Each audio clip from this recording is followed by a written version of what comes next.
Jay Crawford, Adam the Bull, Garrett Bush, Dustin Fox, Jason Lloyd, Tyvis Powell, plus, ba-da-da-da-da, you're loving him, Mikey McNuggets. And so many big names, it would take me hours to say all of their names.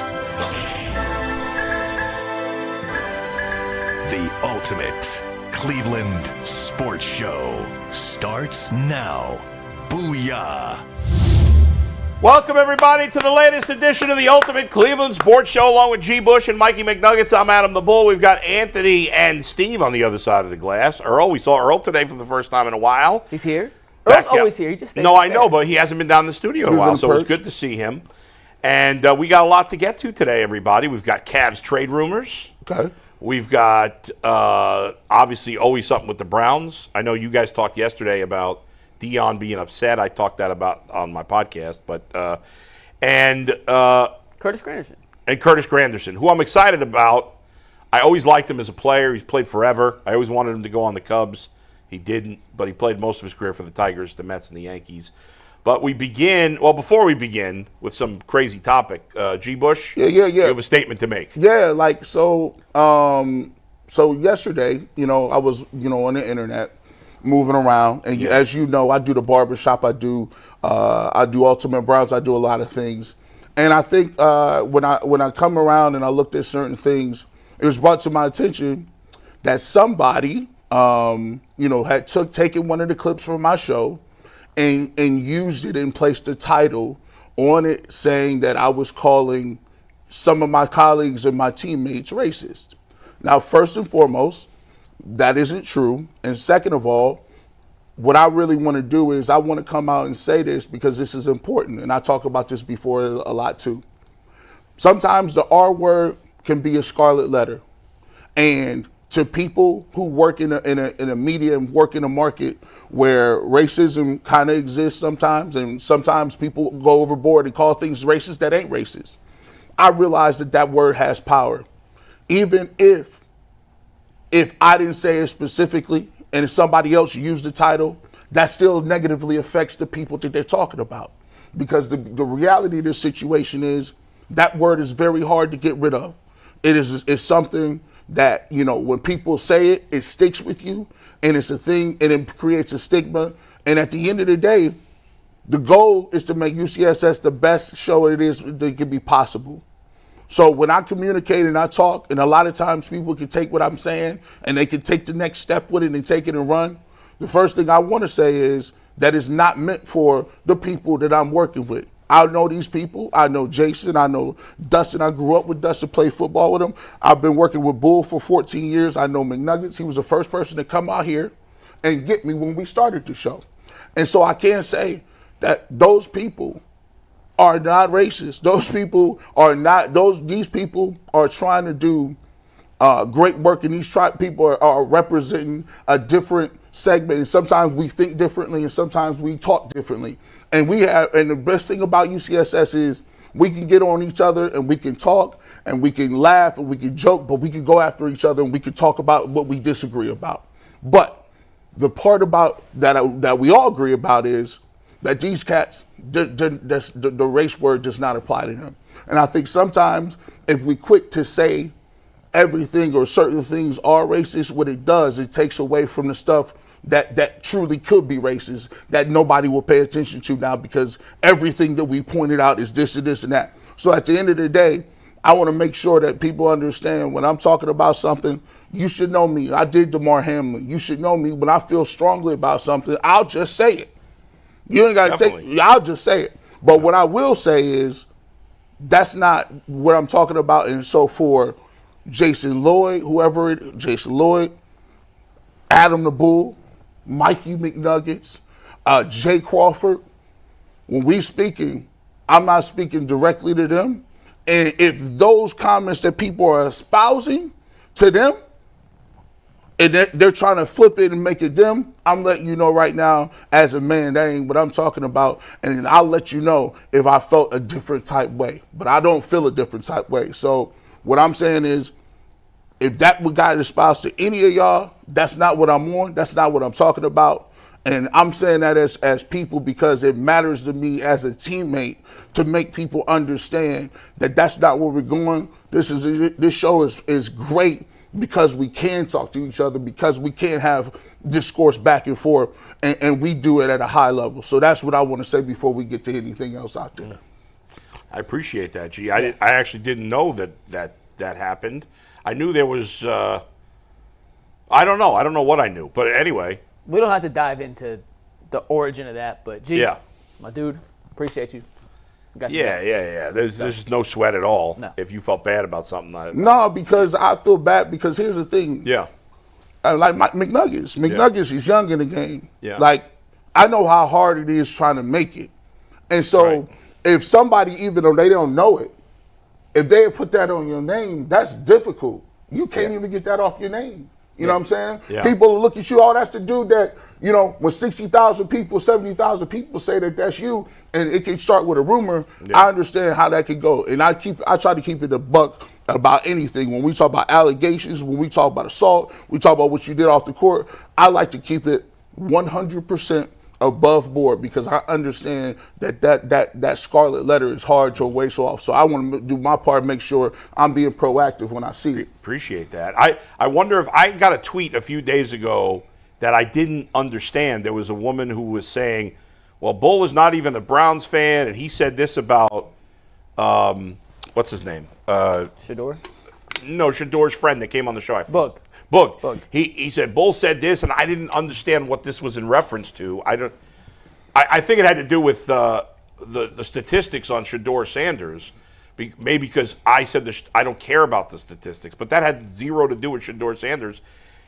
My point is, and I think it's pretty obvious, that I don't care about practice stats, good or bad for anybody. Not a single player do I care about their practice stats. I want to see guys look good and look the part. The actual numbers in a 7-on-7 drill don't matter to me, and maybe somebody took that the wrong way. Now I will say this. I do take it back because Bull might say something racist later on today. What? I'm just the comments going crazy right now.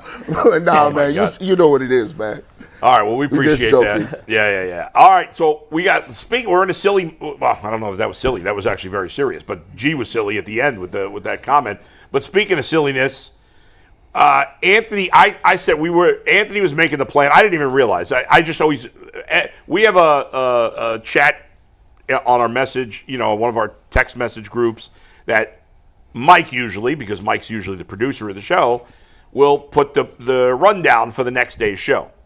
So I didn't even think that it was Anthony, even though when you text it, obviously his name comes up. But I just always assume it's Mike because Mike's usually the producer. But I forgot he was on the panel today. So Anthony put out the rundown for today, and I saw we had planned like a 10-minute segment on the fact that Jed Wills said he was not going to play this year, and it was like. Well, I have some real thoughts on that. But yeah, okay. I do. And he's and Anthony asked the question, will he ever play again? And I'm like, man, it's the middle of the summer, and there's not much to talk about. We're discussing Jed Wills, will he ever play again for 10 minutes? And Anthony goes, would you rather talk about my top 5 pizzerias that would piss you off? And I said, yes, I definitely would. So we're still going to talk about Jed Wills. But for now, Anthony is going to list his top 5 pizzerias that will piss me off. Before you go, Ant. Yeah. Can I say, I made this as a total joke last night. I don't remember. Yeah. I think I texted it at like 9 o'clock. I figured I'd be like, I'll put something together for next week. No. In the booth. No. Bull walks in this morning and goes, you got your pizzas ready? So I put this together about 5 minutes Okay. before the show, Before you reveal this, Yeah. G, on a scale of 1 to 10, how pissed off do you think Bull will get by this list? I'm going like 9.5. I think Bull's going to be legitimately triggered by this. Like, it's going to be wild because Bull's going to go in his Rolodex and he's going to be thinking about how many pieces of pizza he's eaten consistently way better than that what he gives you. He's going to be like, this is out of pocket. This is out of... A lot of these are chain restaurants, fair warning. Yeah, speaking of which, I was in 2 weekends ago, I went to New Jersey for the weekend to visit my mom, and was staying at my in-laws' house. They live in a town called Bloomfield, New Jersey, which is in like North Jersey, a suburb of New York City, if you will. And we're at the house, and I'm looking out the window, and I see their next door neighbor ordered Domino's pizza, and I lost my mind. It's bad enough ordering Domino's pizza here. That's bad. But ordering Domino's pizza in the heart of pizza. Hold on. Pizza, I'm putting my foot down. are Domino's got me through college. You will not talk ill about Domino's. Let me be completely transparent here. It's not like I've never eaten Domino's pizza. I have. When I lived in Utica, New York, and I was 30 years old, and it was 1 o'clock in the morning, and fat people tend to sometimes order food when you're 30 and single, and it's 1 o'clock in the morning. So do skinny people. What choice did I have? I mean, it was Domino's or nothing. So, yeah, I've ordered Domino's and eaten that crap pizza many times. It still get it done if you drunk and you didn't came to the house. Yeah, still get it done. It's late at night. Whatever it's worth. Late night Domino's slaps, I'm be honest. My senior year dorm room, I could see Domino's from my window. Like I could walk down the street to it. All right, and so you ready? You ready? Number 5. Let's hear it. So number Domino's 5 on the list, by the way? It will be, yeah. Okay, 100%. number 5. I knew it was going to piss you off, but number 5 comes from Earl, actually. His suggestion was Giorgios. I've actually never eaten Giorgios, so it's probably not fair to crush them. No. They're a local chain, right? Or is that a national? Or are they a national chain? I've never seen them anywhere but here, so I'm assuming it's local. They might be a local chain. Let me check it doesn't look particularly good, but pizza's got to look. Yeah, Steve, we pull that picture back up. I could see us. Is this actually from Giorgios or no? According to Google Images, it was. Yeah, that looks like a cafeteria pie. That crust looks what? like it has no flavor. That crust looks awful. The crust. All right, so you're learning a little something there, Anthony. And by the way, if you have to stuff your crust with something, your pizza sucks. Yeah. Like, no good pizza needs the crust stuff. What about a dipper? If you have to dip it, is it garbage too? To me, yes. Now, if you do it just because you like that flavor, I can live with it. I never dip my pizza in anything. It's unnecessary. So you're not a Papa John's garlic guy? Oh, God, no. At 2 a.m. it does, though. It does, right? That slaps. All right, number 4. All right, so number 4, graphic didn't make it through. Sorry, it was a rush shot. But we're going number 3. Domino's Hawaiian Pizza. Oh, my God. I do not like Hawaiian pizza. You're purposely doing that just to F with me now. Oh, yeah, 100%. So what was number 4, though? Number 4 was going to be at least tell Marco's, us what it is. I think. Marco's might be number 2. Don't they have that at the ballpark? I think it's fine. I think that's the pizza they get when they want to have a lunch date. Are you a pizza party? Yeah, you're getting Marco's. Yeah, if you eat pizza at a ballpark, you out yourself right there. Yeah, I actually agree. You can't be trusted. Number 4 was going to be Papa John's. Oh God, Papa John's. The only thing worse than Papa John's is Little Caesars. That is the worst. $5 box. I didn't put Little Caesars on. Yeah, Little Caesars is the absolute worst. But I think number 1 might be the worst pizza I've ever had in my life. So. Okay, really? What is number 3 again? I forgot. Number 3, it's Domino's overall, but specifically Hawaiian Pizza from Domino's. That does piss me. First of all, ultimately, you could, if you like Hawaiian pizza, fine. Don't ever order a Hawaiian pizza. I will never eat a Hawaiian pizza, and I like pineapple. Pineapple does not belong on a pizza, and I'll say fruit doesn't belong on the pizza. Be like, well, a tomato's a fruit. Go screw yourself. I know it's a fruit technically, but you're not eating you're eating tomato sauce, not a tomato. I don't want a tomato on my pizza either. The Hawaiian joint. Oh God, I believe ham. I like one slice of Hawaiian. I think it's a split. I think it's a split between men and women. I think women like Hawaiian more than men. Really? Is that true? I don't know. Tell me if that's true. Yeah. Put a poll. Is that true? I'm on it. I don't know if that's true. I could have one slice of Hawaiian. I don't even know what to say to you. It's not my preference. And you grew up in the borderline pizza capital of the world. It's not my preference. I wouldn't order it, but if there's like you'll eat it. You'll try a slice. I like to have one slice. Yeah. But ham on pizza, I don't really like ham on pizza. It's my least favorite. Even if I get like a meat, usually I just get either cheese or sausage or pepperoni is my go-to. I was going to ask that. Do y'all see y'all upper New Yorkers, y'all Northeast dudes? Yeah. Like, I feel like y'all feel like pizza is like just cheese and sauce. Pepperoni. Like, I believe y'all don't do a lot of toppings. No, like, you're not a ton. York, you're not doing toppings. No, I mean, to me, if the pizza's great, plain. That's the best pizzas stand up on their own 2 feet without topping. It's just sausage cheese. To me, pepperoni, no offense, Mike, is for kids. I love pepperoni. That's a kid's topping. I'm 20 years younger than you, so I'm in that category. Pepperoni is the best. I gotta have a multitude of toppings. I like an orchard. You like sausage bowl? That's your go-to? Sausage is my go-to topping. Really? Yeah. Sausage. I like garlic on a pizza Sausage too. is the go-to, bull. Yeah. See? No, okay. Yeah. Sausage is the go-to. A lot of places don't have it. Meatball. It took us 3 times to get the joke through. What did I miss? He still don't get it. Oh, okay. I got it now. He was like, yeah, my mouth was watering. Yeah, Sausage, man. that's Crazy. sausage. Delicious. How about meatballs? You like meatballs on a pizza? The Meat Lovers Pizza at Ohio Pie has meatball, sausage, pepperoni, and bacon. It's so good. I don't love bacon on pizza. Bacon on a pizza is a no-go for me. The problem with bacon on a pizza is, and I love bacon. It gets too salty. Okay. That's not. Yeah. They cut it into such small pieces that it gets too hard. It becomes like bacon a bits. rock. Yeah, and I don't want bacon bits on my pizza. Yeah. I don't really love green peppers on a pizza. I don't know how anybody, but all you taste is the green peppers. You don't like green peppers? Inappropriate. Do you like it on cheesesteak, though? I like green peppers on a cheesesteak, not a pizza. I'm with you on that. No, I prefer like red and yellow peppers on a cheesesteak. But I would eat green peppers on a cheesesteak if it's mixed in with everything you else. ain't no supreme pizza. No mushroom. I'm not eating mushroom either. Mushroom and peppers are appropriate, but they're not for me. Okay. But I don't condemn someone for using those. To me, with the peppers, though, I eat a piece of pizza with peppers. All I taste is the peppers. This is going to be, and we'll get to football in a sec. I got 2 more, by the way. Well, but I just want to say about green peppers. Yeah. It's funny you say you think that overwhelms it. I think of all the colored bell peppers, green has the least flavor. Really? I feel like I don't know. Green does. The yellow and the red and the orange have way more flavor than the green. The green I find pepper the green too overwhelming. Green, mushrooms, just the smell bothers me. I can't eat them. So mushrooms, onions, and the green peppers, you go crazy. I could eat onions as long as they didn't put too much on there. Okay. Like I'll eat a sausage and onion slice. That could be good. But you take the peppers off. No one's ever made a sausage onion pie. Ever. You could do that. There's Why not? always peppers. There is never. I don't get whatever you want. I never. They don't even. They won't mix them. I could tell won't mix 'em. with near certainty, just by looking at a slice of pizza, if it's going to be good or not. Well, let's see Ant's top 2. All right, go ahead. Real quick, I saw somebody in chat that said in 1893 the Supreme Court came to a conclusion, the Supreme Court of the United States of America, that tomato is in fact a vegetable. Oh, really? And I confirmed it. It's true. Good. It was apparently the Supreme Court. Supreme even back Court then issue. was hitting the Tomatoes are important vegetables. topics. I wonder how many people was number on court. 2. All right. Number 2, Marcos.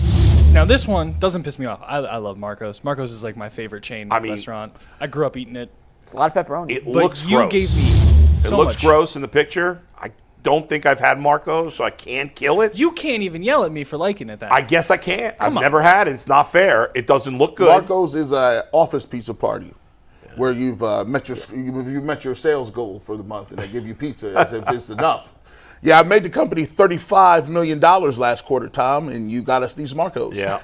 All right, Ant, number 1. It tells you all you need to know about your boss is if they buy you chain pizza for the party. All right. Go ahead. The last one is the nastiest, most disgusting place I've ever been to eat pizza. Yeah. It's Cece's Buffet, but specifically their spinach pizza. Oh, my God. It is This- a crime wait. against humanity. So what looks was this gross. list? Your 5 favorite pizzas? No. This is just pizzas that I knew Bill would get pissed off about. I mean, I made this as a joke again, last night. again, I got to be honest. I've never been to a CC's Pizza. But I think anyone who It goes looks to gross. CC's, Man. it's... are they even around here? I've never seen one. I think We used to have 2. There was one at Ridge Park where I live now, but it closed. Rightfully so. It's like I think they went out of business with Stephen and Barry's. I don't even know. I don't know what that is. You don't know what Stephen Barry's is? No. Stephen and Barry, you don't know? Stephen Barry's, they had everything in the store was $9. $9? Coats, $9. Shoes, No. $9. So it was the Everything. Okay. They had like unreasonable things that used to be $9. Instead of a dollar store, it's a $9. It was a $9 store. Yeah. You could get pea coats. You could get winter coats. That's why they went out of business. Yeah, I know. And these places were big as warehouses. Yeah. They were like big as Walmarts. My God. I used to go in there and buy every pair of 15 icy white Starberries Starberry used to be the poster child. Stephen Marbury, he used to have his little clothing line in there. All right. Wow. So real quick, I put up a poll about Hawaiian Pizza. Men voted 39% yes, 49% no. Women voted 7% yes, 5% no. So what does that mean? I don't know if that tells us. I don't know if that comes to anything conclusive, but it's the best I could do with a four option list. Hey, we got our guest. Yeah, in we 10 got minutes, real so topics let's here. So let's get into it. Before I do, guys, I want to talk to you about LinkedIn Talent Solutions. As a small business owner, your work doesn't end when the clock hits 5. Your business is always on your mind, which means that it's time to hire. When it's time to hire, you need a partner that works just as hard as you do. That's where LinkedIn Jobs comes in. When you clock out, LinkedIn clocks in. LinkedIn makes it easy to post your job for free, share it with your network, and get qualified candidates all in one place. How does it work? Post your job. LinkedIn's new feature helps you write job descriptions and then quickly get your job in front of the right people with deep candidate insights. And here's a pro tip. Add the hashtag hiring frame to your profile picture to double your reach to qualified candidates. No wonder 72% of small businesses say LinkedIn helps them find high-quality hires. All you have to do is post your job for free at linkedin.com/lockedonnfl. That's linkedin.com/NFL to post your job for free. Terms and conditions do apply. Guys, we got superlatives. Let's do it. All right, so this started because ESPN put an article with where they, they're getting desperate at this time of year, and so is everybody else. A superlative for every team heading into the NFL season. What was their superlative again for the Browns? So we got it right here. It's most likely to pepper the wall and hope something sticks. And Bill Barnwell wrote this whole article. He came up with all 32 superlatives. Do we have the ones for the other AFC North teams or no? I can go look them up real quick while you guys go over yours. What do you guys think of that one? Buying that? Yeah. Are they talking about the entire roster, or are they just talking about the quarterbacks? I think he's talking about quarterback mostly. If you read the little description, he says there's a lot of different changes, but at the end of the day, it all comes back to the quarterback position, and that was in reference to the quarterback position. Yeah. Right, because we talked about it's a 4-way competition, we think. No, you can make a case for all 4 guys, I guess, in theory. You can make a case for and against all 4 guys, why they should or shouldn't play. Obviously, time will tell as it goes along. Maybe there will be a stronger case for one over the other, but I would say, when it comes to that, least likely to know what the hell is going on, like with that. Like, I don't think there's nobody that could give you the definitive map. If you talk to 96 different or 100 different people in the Cleveland media, I guarantee that they're going to give you some different pecking order and some different reason as to why they believe that this pecking order is going to be this or that. And I think people just have no clue. I don't think Kevin Stefanski knows. I don't think Andrew Berry knows. They're just winging it. Like, I think they might go to practice and be like, yeah, he was balling. What y'all think? Yeah, you want to start him? Let's go. We saw last week during the open media session of OTAs, 3 of the quarterbacks got legit 11-on-11 reps. Shedeur didn't. Kevin Stefanski said yesterday that in tomorrow's OTA session open to media, Shedeur is going to get those 11-on-11 reps that he didn't get last time. So they're constantly shuffling, whether we know it, whether we see it or not. That quarterback competition is fluid. Who the odd man out is tomorrow, we'll find out in about 24, 25 hours. Mm-hmm. But I don't think anything from one day in terms of quarterback 1 was with the first team, quarterback 2 is with the second, third, and fourth, is going to be the same the next day. And I think it's going to continue to change all throughout the summer until we get into those joint practices. They have 2 scheduled joint practices this training camp. And I think that'll be the first time we get a real indication of which way Kevin Stefanski and that coaching staff's leaning in terms of who is going to be our quarterback. I don't even know if that will be, because let's say they're leaning towards Flacco. I still think they're going to play the young guys more in those situations. I'm just saying get a lean. Because Flacco doesn't need the reps that the other guys need. So I don't know if we'll get a feel for it. The one thing I can guarantee is, listen, it's going to happen at some point. Whoever you like is going to get a shot. Mm-hmm. And it's up to that dude to do whatever he wants with the shot. Yeah. So it is not going to be, because here's the thing. You got to see whatever they do right now, and I just thought about this. Whatever they do today, you could be looking great. But you don't think if somebody come out and the opportunity that they get, and say, for instance, they playing in the inter-squad scrimmages with the other teams, and somebody lights it up. You don't think that counts more than what they do now? What they done for me lately? Yeah. Or somebody could have looked terrible from the whole OTAs, everything. They get into the preseason game and they light it up. Absolutely. That's going to count more. But I do think, like, a lot of this is determined behind the curtain. Right. See, right? And it's like an iceberg. You see the tip, but the majority of it is underwater. That's right. And we're not going to the stats in practice and the stats in the preseason. You know they're coming tomorrow, by the way. Right. We're going to get them tracked again. Kevin Stefanski's not picking the starting quarterback based on practice and preseason stats. He's basing it on which guy gives me the best chance to win, I think. And what else, and if that happens to correlate with the stats, great. If it doesn't, anybody knows about the scientific method, right? You got controls and you got variables.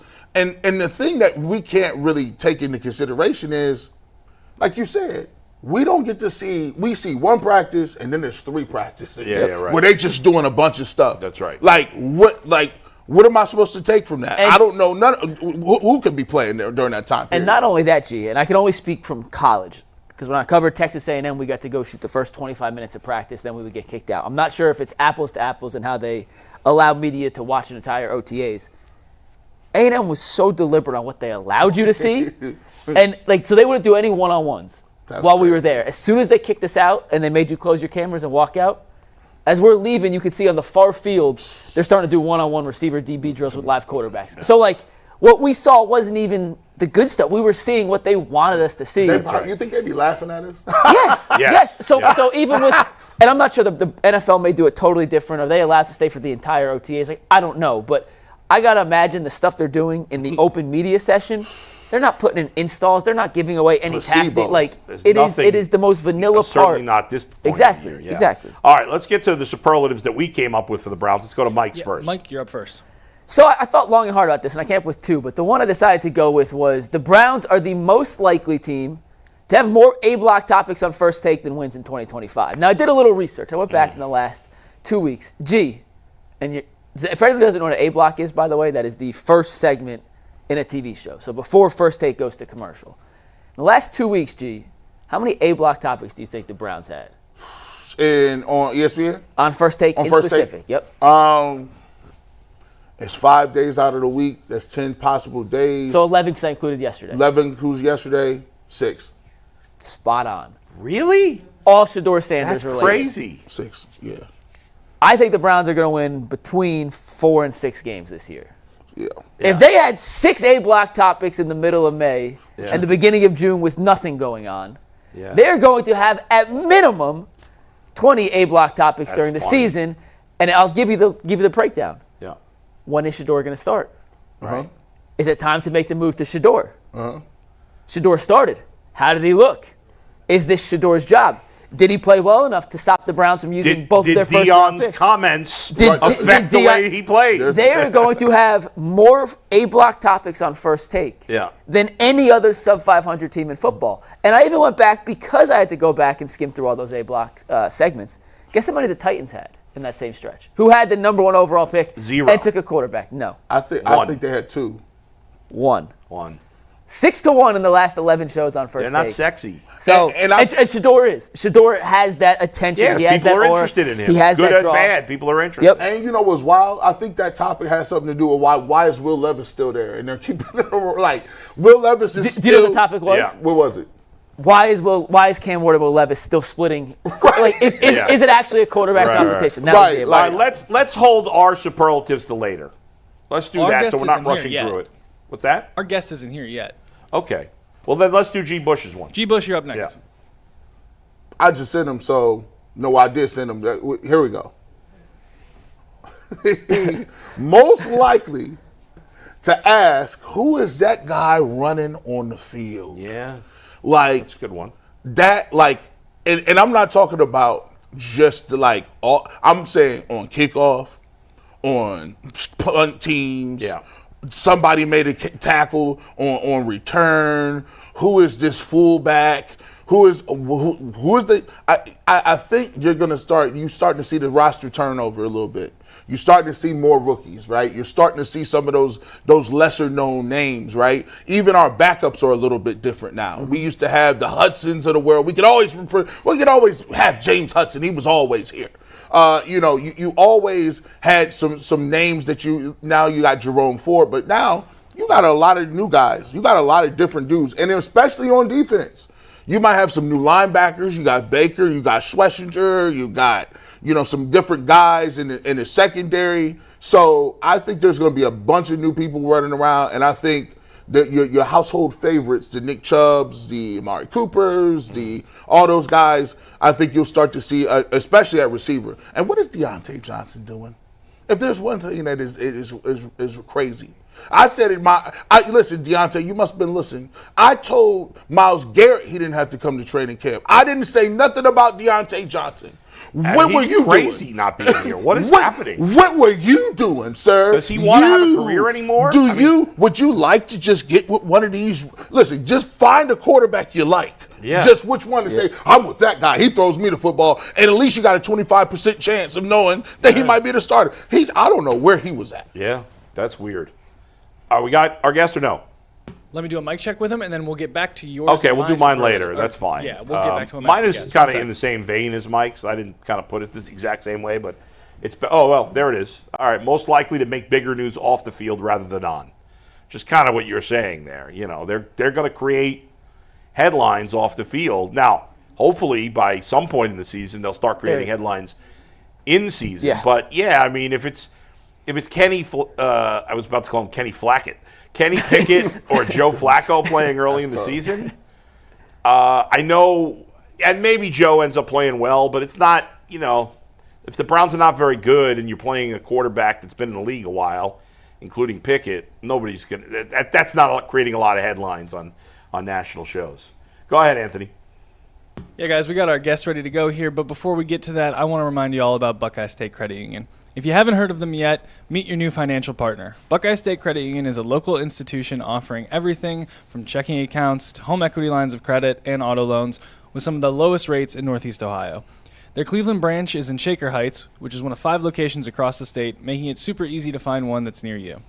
If you can't get to a branch, it's not a problem. They make it super easy with digital banking. What sets them apart? They make banking personal and convenient. At Buckeye, their focus is you. Their core values, connect, simply, adapt, guide everything that they do. They bring people together, cut through the clutter, and are innovative. To learn more, visit buckeyecu.org. Buckeye State Credit Union, your money simplified. All right, I'm excited about our next guest. Curtis Granderson was a great Major League Baseball player for 2 decades. And I was always frustrated because even though I'm in Cleveland, Curtis, I'm a Cubs fan. I've been here 15 years, so, I love the Guardians too. But I know you're a Chicago guy, and I always wanted you to play for the Cubs once you left the Tigers. I'm like, at some point, you got to get Curtis Granderson on the Cubs, and it never happened. Is that a bummer? It's crazy. I went undrafted by both Chicago teams. I was a free agent after 13. Neither team made an offer to me. I was a free agent after 17. Neither team made an offer to me. I was a free agent after 18. Neither team made an offer to me. I'm like, I live less than 10 minutes away from the White Sox with traffic. And from the Cubs, I'm about 20 minutes away, and didn't get a chance to. But they always say the grass isn't always greener, true. Getting a chance to play at home. Some have done it, like Derrick Rose. Obviously, he was able to do it, but didn't get a chance to do it. And I think it probably worked out for me. If I would have done it early in my career, it may not have had as long as what you've been able to put up on this screen right now, just because the demand would have just been so high for me there. Because even when I would come in town for a 3-game set, I would be exhausted leaving out of town. I bet, how many, on average, when you would go to Chicago, how many tickets are you getting for people when you're there? So keep in mind, remember, when I first got called up in 2004, they didn't tax us, they didn't charge us on the tickets. So I took advantage of everything. As long as we had tickets available, I used them. So Dimitri Young, one of the guys that took me underneath his wings as I got called up, and he said, how many tickets you need? And my first series there, I think I had about 65 to 75 each game. And I got my first major league hit in Chicago against the White Sox off Freddie Garcia. Wow. And we're losing 8-0. And all of a sudden, this one section at the White Sox Stadium starts going nuts. And everyone's like, what's going on? And I got to thank the White Sox. They put it up on the board and said, Curtis Granderson from here, first major league hit. But it was a lot, even once I started paying taxes on them. So the state of Illinois and the city of Chicago can thank me because I definitely helped pad some pockets with all the tickets I was using over there. You know, Curtis, I look at your longevity, 17 years in the game. You know, we look at the Guardians, and you know they got guys. They're struggling to find guys that can hit at shortstop, that can hit at second base. When you finally stuck, what was the key to you stringing together those years, and what made you stick? Because we got a lot of guys bouncing up and down. Minors here coming back. What was it for you that really got you in the groove of things to start putting together a long career? I think what's fortunate is my 4 years with the Tigers, my 4 years with the Mets, my first 12 years of my career. On each of those teams, I had 40-year-old teammates. So when I was with the Tigers, I had a Kenny Rogers. I had with the Yankees, I had a Andy Pettitte and a Mariano. With the Mets, I had a Bartolo Colon. And I'm not saying necessarily that 40-year-olds are the reason why it happens, but there is something to be able to talk to veteran players that have been through it that can show you how to do it. So a Carlos Santana, who's now 39 years old and still doing it at a great level, you see how the players just gravitate towards him over there with the Guardians, how they talk to him, how they respect him, how they say he's the hardest working player on the team. And those are the types of things that help me figure, okay, if I want to play for 10 plus years, I got to do what that guy's doing, because what he's done has worked. And I think seeing it helps out, especially now when you look at some teams and the veteran is 30 and you go, okay, well, the veteran is 30. That's the oldest player on our team, but they only got 2 to 3 years of experience. They're still trying to figure out if they're going to make it. I'm trying to figure out if I'm going to make it. Who do I go to if I got a problem over here? So you start seeing that unfold, and I think that's part of it. And you just start to look at how the teams right now with an average age of over 30, a majority of them are playing very well. And I think credit to because you just have some experience. And of course, this is a young person's game. I'm not saying that by any means, but I think you do need to have a balance, and I think you do need to have a mix. And that was the keys for me, watching Gary Sheffield go out there and do his thing, watching Dimitri Young, watching Derek Jeter, watching Alex Rodriguez, and how they prepared. I remember Andy Pettitte towards the end of his career, beginning of my years with the Yankees. He's in the cold tub. I was like, Andy, you're not pitching today. He goes, no, but I have to do all this to get myself ready for when I pitch 2 to 3 days. At this point, I'm just showing up. Where are the Reese's peanut butter cups? What time is batting practice? And let me go out there and do my thing. And I'm like, okay, I got to start taking care of myself and do the preventative stuff and do the prehab stuff, so I'm not having to do the rehab stuff. And I think that's what helped me. I didn't have any major injuries over the course of my career, but watching those players do it and how they prepared helped me out. Curtis, when you look at the Guardians-Yankees matchup tonight, I want to focus at least on the Guardians side to start. They made the ALCS last year, lost to the Yankees. They're off to a pretty good start this year, trailing the Tigers, but they've been competitive. Do you believe Cleveland can win, or any team really could win at the highest of high levels with an offense like Cleveland's that's not based in hitting a ton of home runs and it's more of a small ball approach? You love to see homers and you love to see power. I think that's definitely the way the game has moved. But I think we also have to take in the realization that even if you look at the past, say, 10 years, the number of players that hit 40 home runs hasn't improved by a lot. Like, you have a Judge in the mix, you have an Alonso, but they're going to be there. It's not like all of a sudden we have 10 or 15 players hitting 40. So if you drop to the next category, what about the 30 home run players? You still don't have just massive swing numbers. The 1 year it happened, I think, was in 2018, and some people said that the balls were juiced. But if you look at the rest of the years minus the COVID year, again, we just haven't had a big jump in there. So you need power, yes. But you also know that there's going to be players on your team that aren't power guys. They just need to get on base. They need to cause havoc. They need to do what they need to so they can be the pieces when your power does come in those situations. Case in point, look at last year's Detroit Tigers team, a team that didn't hit a lot of home runs, but was able to get into the playoffs, pitch well enough, put up enough damage when the time called for it, and make a run. So as long as you can continue to pitch, I think as they say, pitching and defense is key, and score enough runs. I think that's key. But right now, you look at the run differential for Cleveland, it's not the best. It's in the reverse. So they definitely have to address a couple things there just to maintain. You're not going to outslug the Yankees. That's just the case of the point. You're not going to do that. But can we at least keep ourselves in the game? So if we do happen to hit that one long ball, it can be an important one. So that might be something they need to address as they get to the All-Star break and the trade deadline, especially if they still sit and hover where they are right now. One big bat could be a big lift for the entire team.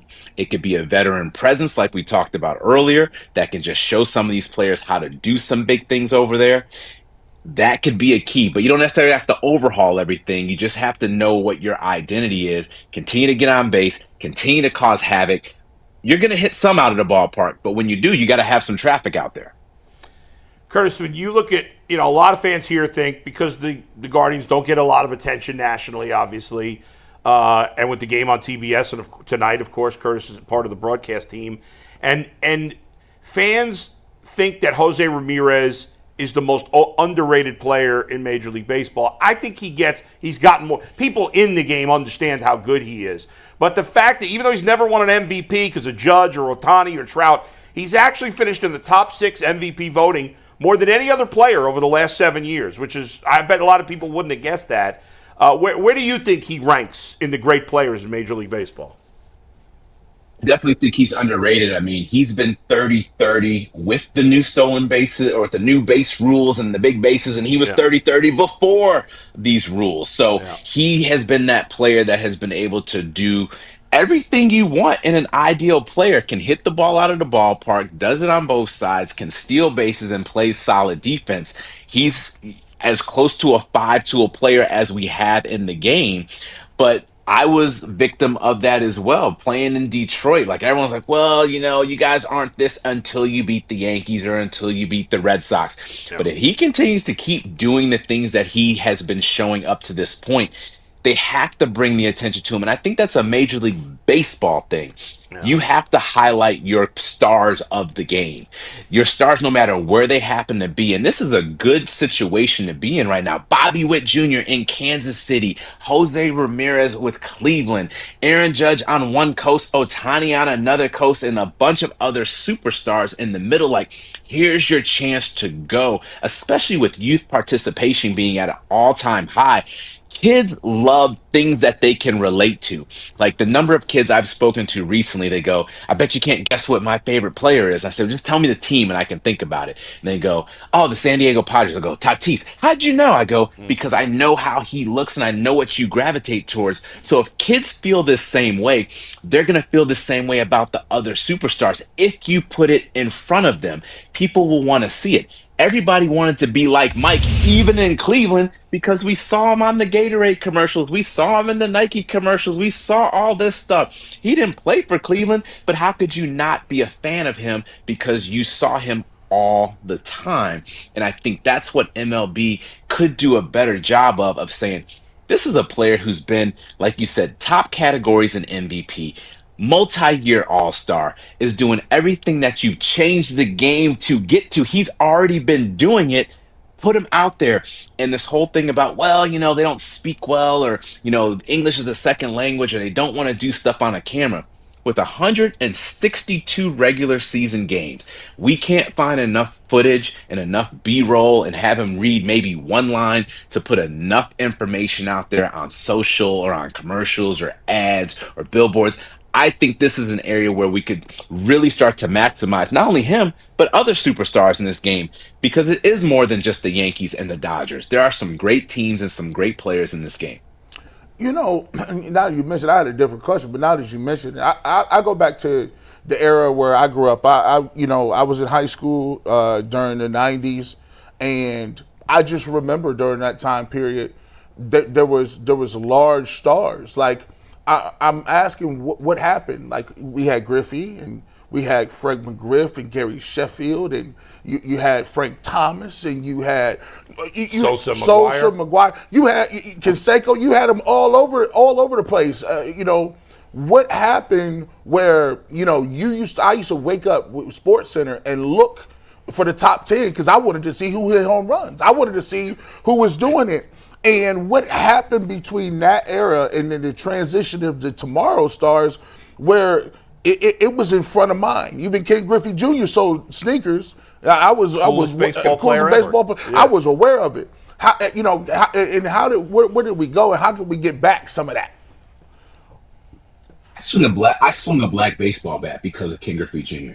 I have no idea if there was a reason why he did it, but he did it. It looked cool. I'm gonna do it, and that's why I swung a black baseball bat. And to your point, like during that time frame, it was front and center. You had national games on WGN, so you saw the Cubs. You had national games with TBS, so you saw the Braves. I was a big Braves fan in the '90s. You had games of the week all the time. It may not have been your team, but you got the chance to see the players, and you had those great shows that highlighted the top 10 plays of not only the day, but the week, of the month. You had the errors, you had the bloopers, you had all that good stuff. And I think you also have to give credit where credit's due. I think the NFL and the NBA said, okay, we want in on some of this action. We're going to highlight our players, especially because you can't see the football players with their mask on. So we're going to make sure you know the Peyton Mannings. We're going to make sure that you know the Calvin Johnsons and the Adrian Petersons as that time frame was coming in. I think that's what's helped propel it to the level that it's at right now.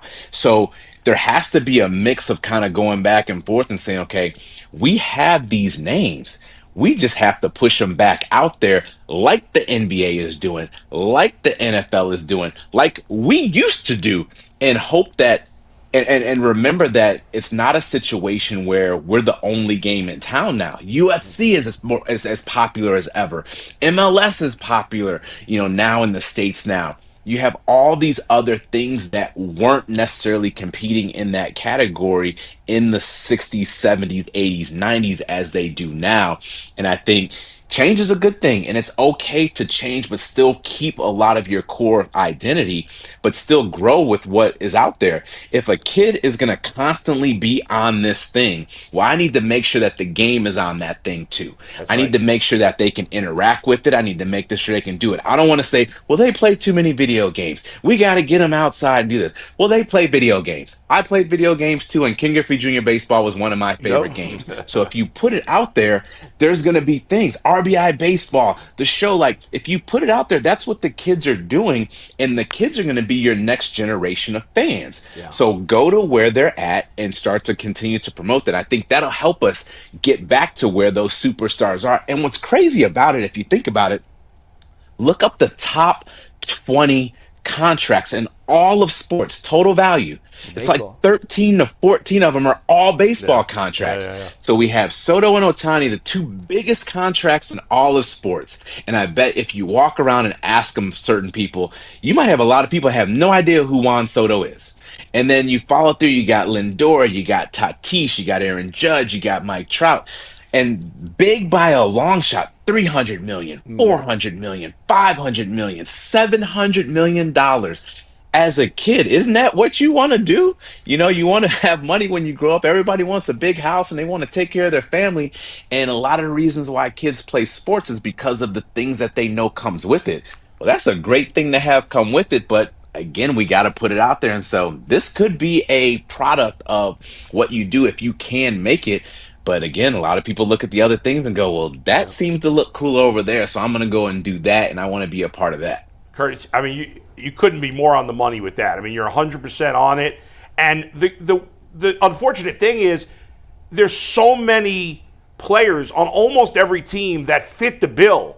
Like, you look at, obviously, PCA creating a huge edge, with the Cubs, huge buzz there. Paul Skeens in Pittsburgh, James Wood in Washington, Ellie De La Cruz in Cincinnati. These are all young players that I feel like if it were the 90s would be bigger names. Now, I think maybe it's on the upswing a little bit finally because there are so many really good young players. But these guys should be bigger national stars because not only are they good players, they got some personality. Ellie De La Cruz, PCA, Paul Skeens, to some degree. I don't know Wood as well, but those three guys, there's personality there, and the baseball's got to take advantage of it and get these guys on the stage more. I talked to people in the marketing space and I asked them questions. I said, what do you think that we miss on that? And they said, when you see some of these other sports, they lean into the other things that aren't just the baseball side of it. So they can relate. Oh, they like to travel. They like the food. They like music. They like this. But I look at like a CC Sabathia, for example. Yep. When CC was pitching and he had his Subway commercial, I remember there was a time where Subway told him that he couldn't have his sleeves showing because he had all the tattoos. He goes, but that's me. That's who I am. Right. I want to do it. I know there was some back and forth. He got the commercial out there. So if you're a kid that's got tattoos, you can go, I like him. I don't know what position he plays. I don't know what team he plays for, but he's got tattoos. I got tattoos. I like him. PCA's got blue hair, right? You got some kids that want to dye their hair because of PCA. James Wood, although he may not be the most vocal, is a big individual. Big human beings are always popular. That's Andre right. the Giant, Manute Bol. Utilize and lean in on all that stuff. So there's a number of ways where there's characters and there's things that can be highlighted and showcased. But again, I just feel like there's some misses. Like, look at the camera showing the players coming off the bus, walking the tunnel. The tunnel's not very exciting, but we want to see what they're wearing. And now these players are wearing any and everything. The fit game, the fit isn't just necessarily for the on the field product because, you can't wear a baseball shoe to school, but you can wear what that person wore to the game. Mm-hmm. So when Lindor has his New Balances on and is coming in and has got the different color cutaways, kids go, I want that. I want to be a part of that. When Tatis has got the different Jordan, cutouts and all that stuff. So there's ways, again, where you don't necessarily have to make these players do different things. But if you put the camera in different spots where it's not normally, or you mic up here and mic up there, you can get a lot of the same things that's going on in some of these other sports that has made them very popular. Like, imitation is the best form of flattery. Absolutely. So there's nothing wrong, especially if it's working in those other sports. Try utilizing those things. And then notice we didn't say anything about the game. We didn't say change the type of bat they use or the different color ball or any of that stuff. We're just talking about highlighting the things that are already there that could easily be done. Yeah. Curtis, you hit 344 home runs in your career. You won a Silver Slugger. I want you to take us inside the mind of how you would have approached an at-bat against Emmanuel Clase. I know he hasn't been as dominant this year as he has in the past, but last year, one of the greatest statistical seasons we've ever seen from a closer. How would have you approached facing Clase if you guys crossed paths there in your career? I think the only thing that could have helped me during that time is we would have faced Cleveland 19 times if I was with Detroit. So hopefully I would have seen him more than once and got a little bit of notes that I can use to my advantage. I think that's what closers, especially power closers, do an amazing job of.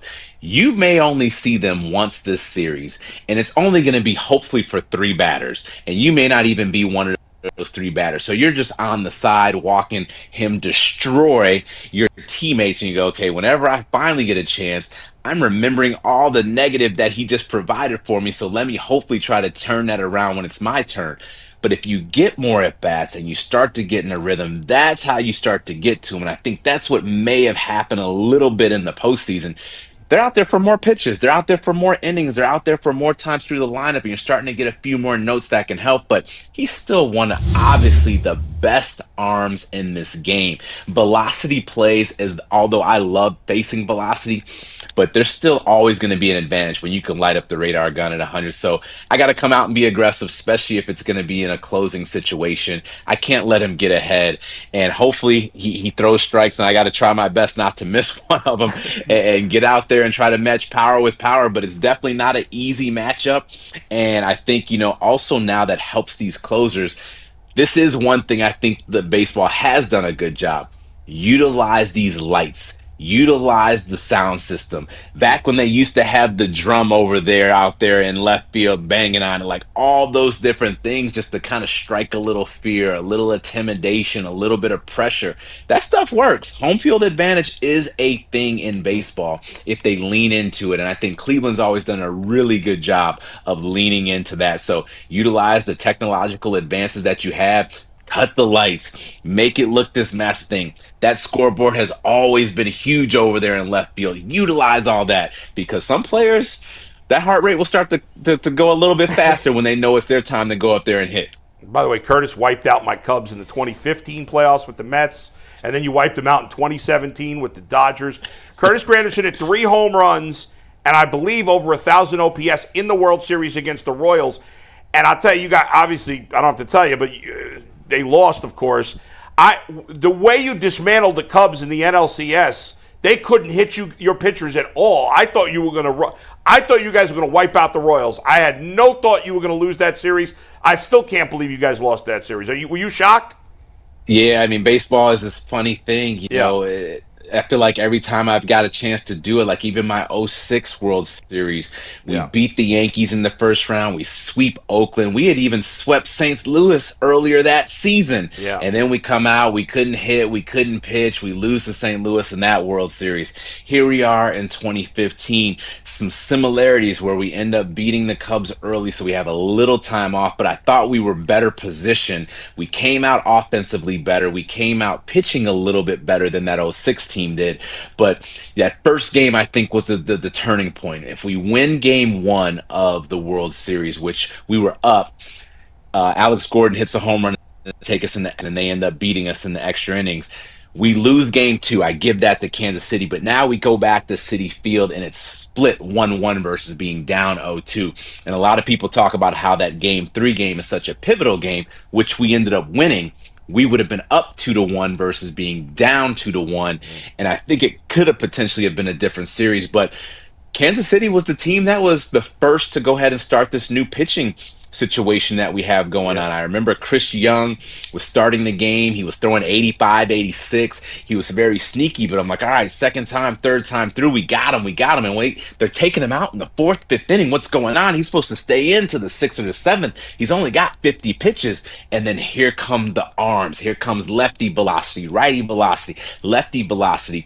And it wasn't necessarily that it was power arms, it was different arms. So one of the things at that time, you would get in a groove, you get that starter the 2nd, 3rd time through, you start to get them. They bring the long man in, you start to get them that 2nd time through, and now you just got to face the setup and maybe the closer. Well, here's Kansas City throwing 5, 6 arms out there, and you're just not getting into a rhythm. So credit where credit's due. They've helped shape the landscape of what this game looks like now today, and that was one of those things where offensively we got it going, but we couldn't advance. Once we were ready to knock out the starter, then boom, they unloaded everybody on us, and that was one of I think their advantage that they were able to utilize to help them win that year. Curtis, I know we were told you got to go. Do you have to go? Can I ask you one more? If you have to go, I understand. Let's do it. I'm good. All right, I'm hanging in. I'm curious. 2 quickies. Were you watching the 2016 World Series Cubs Indians? Like Game 7? I had a watch party at my house. Yes. All right. When Rajai Davis hits the home run off Aroldis Chapman, as a player, knowing the unlikeliness of Rajai Davis hitting a home run off Aroldis Chapman, what's going through your head and like what's happening at that point? That hand up in the air running around the bases with Rajai. I was like, oh my, he just did it. You know, Rajai swings a big bat too, so if he connects, it's going to go. And obviously, power versus power against Chapman. I'm like, oh, snap, he just did it. And then if you remember, as the game is going on. No, it was a little something different. It might have been a little something different. But I think I had some kids at the house, so it might have still been, oh, snap. Right? But if you remember, Jason Kipnis, Chicago kid, turns on a ball that I'm like, same thing. Oh, snap. He's just about to walk him off. He's not going to be able to come back home after this. But it was like, I think he got jammed or it was a foul ball or something like that. But all those emotions were rolling. And then a lot of my friends are Cubs fans. So as the game is getting situated, I got friends at my house and I see that they're answering. I'm like, everything good? He goes, I got to go to Wrigleyville. I'm like, where are you going? He goes, if they win, I got to go be down there. And it was starting to hit me. I mean, people were calling me. Now, remember, you asked me the first question that I never got a chance to play for the Cubs. Yeah. People are calling me like I played for the Cubs. Like, can you believe this is happening? I'm like, I'm watching the same game you're watching, but I didn't play for the Cubs. Why are you calling me right now? I had people that went to... I never thought I would see this. I never thought all this. So it was just such a wild experience to see it unfold from Rajai almost doing it, bringing Cleveland that championship to the turn and switch to Chicago finally winning it. And I'm just at home, and I'm like, all right, I got to get ready to get ready to enjoy the full-on offseason now that the season's over. But I think that's what makes baseball fun. I think that's what makes it exciting. Like, it's not just the Yankees every year. It's not just the Dodgers every year. You mentioned all these players in all these markets, and we have teams that can show up and do all these great things. So hopefully we can just continue to keep leaning in, because literally every team can have a chance. The Marlins beat the Cubs a few years ago in the playoffs, you know? So every team literally has a chance every year out there. Curtis, you're the best. The commissioner's got to listen to you, because you got the best ideas I've heard for baseball. The commissioner, let's go. And I'll give the commissioner credit, even though I don't really like him. I think the rule changes have been good. I think the rule changes have benefited baseball, even though a lot of people were against them. So anyway, great stuff. The game is on TBS. Everybody watch the game on TBS tonight. Yankees and Guardians at 7:05 is the first game, or the first pitch at 7:05. So there you go. Hopefully the Guardians will kick the Yankees' ass. I don't want to lose to the Yankees. I'm sick of losing to the Yankees. Thank you, Curtis, man. You're awesome. Thank you, Curtis. Thanks for Appreciate it, man. us. No problem. Thank y'all. Have a good one. You too. Hey, Curtis Granderson, awesome. What a guy. He was always a incredibly well-respected player, incredibly well-respected teammate. Everywhere around, people liked him. He might be better at doing this than when he was playing. I don't know. He was a damn good player, but he's damn good at this, too. We've had some people come on, and sometimes you just don't know what to expect. Are they going to be engaged? Do they actually want to do it?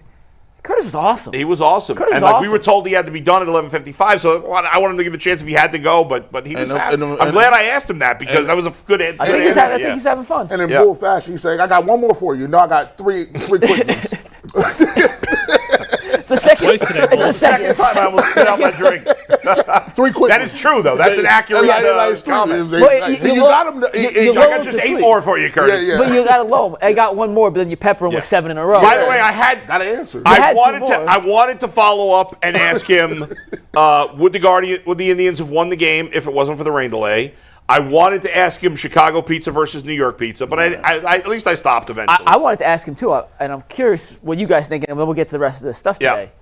You know what we talk about in basketball when we had Tim Legler on, how I asked him, like, hey, if you played in this era, how would – I feel like Curtis was a very good player in his era, but even when he retired – He's not retired that long. It's been 6 years, though. I feel like not that long. But baseball has changed a ton, I think, like in the last 3-4 years. A little bit. How does Curtis think his game not that would have translated, but I always thought Curtis Granderson was sneaky elite. He was sneaky nice. Like he had 3 All-Star years, won a Silver Slugger, finished top 10 in MVP voting twice. So. I just remember him being a tremendous leadoff guy. I remember him being pesky at the plate. Yeah. Good speed.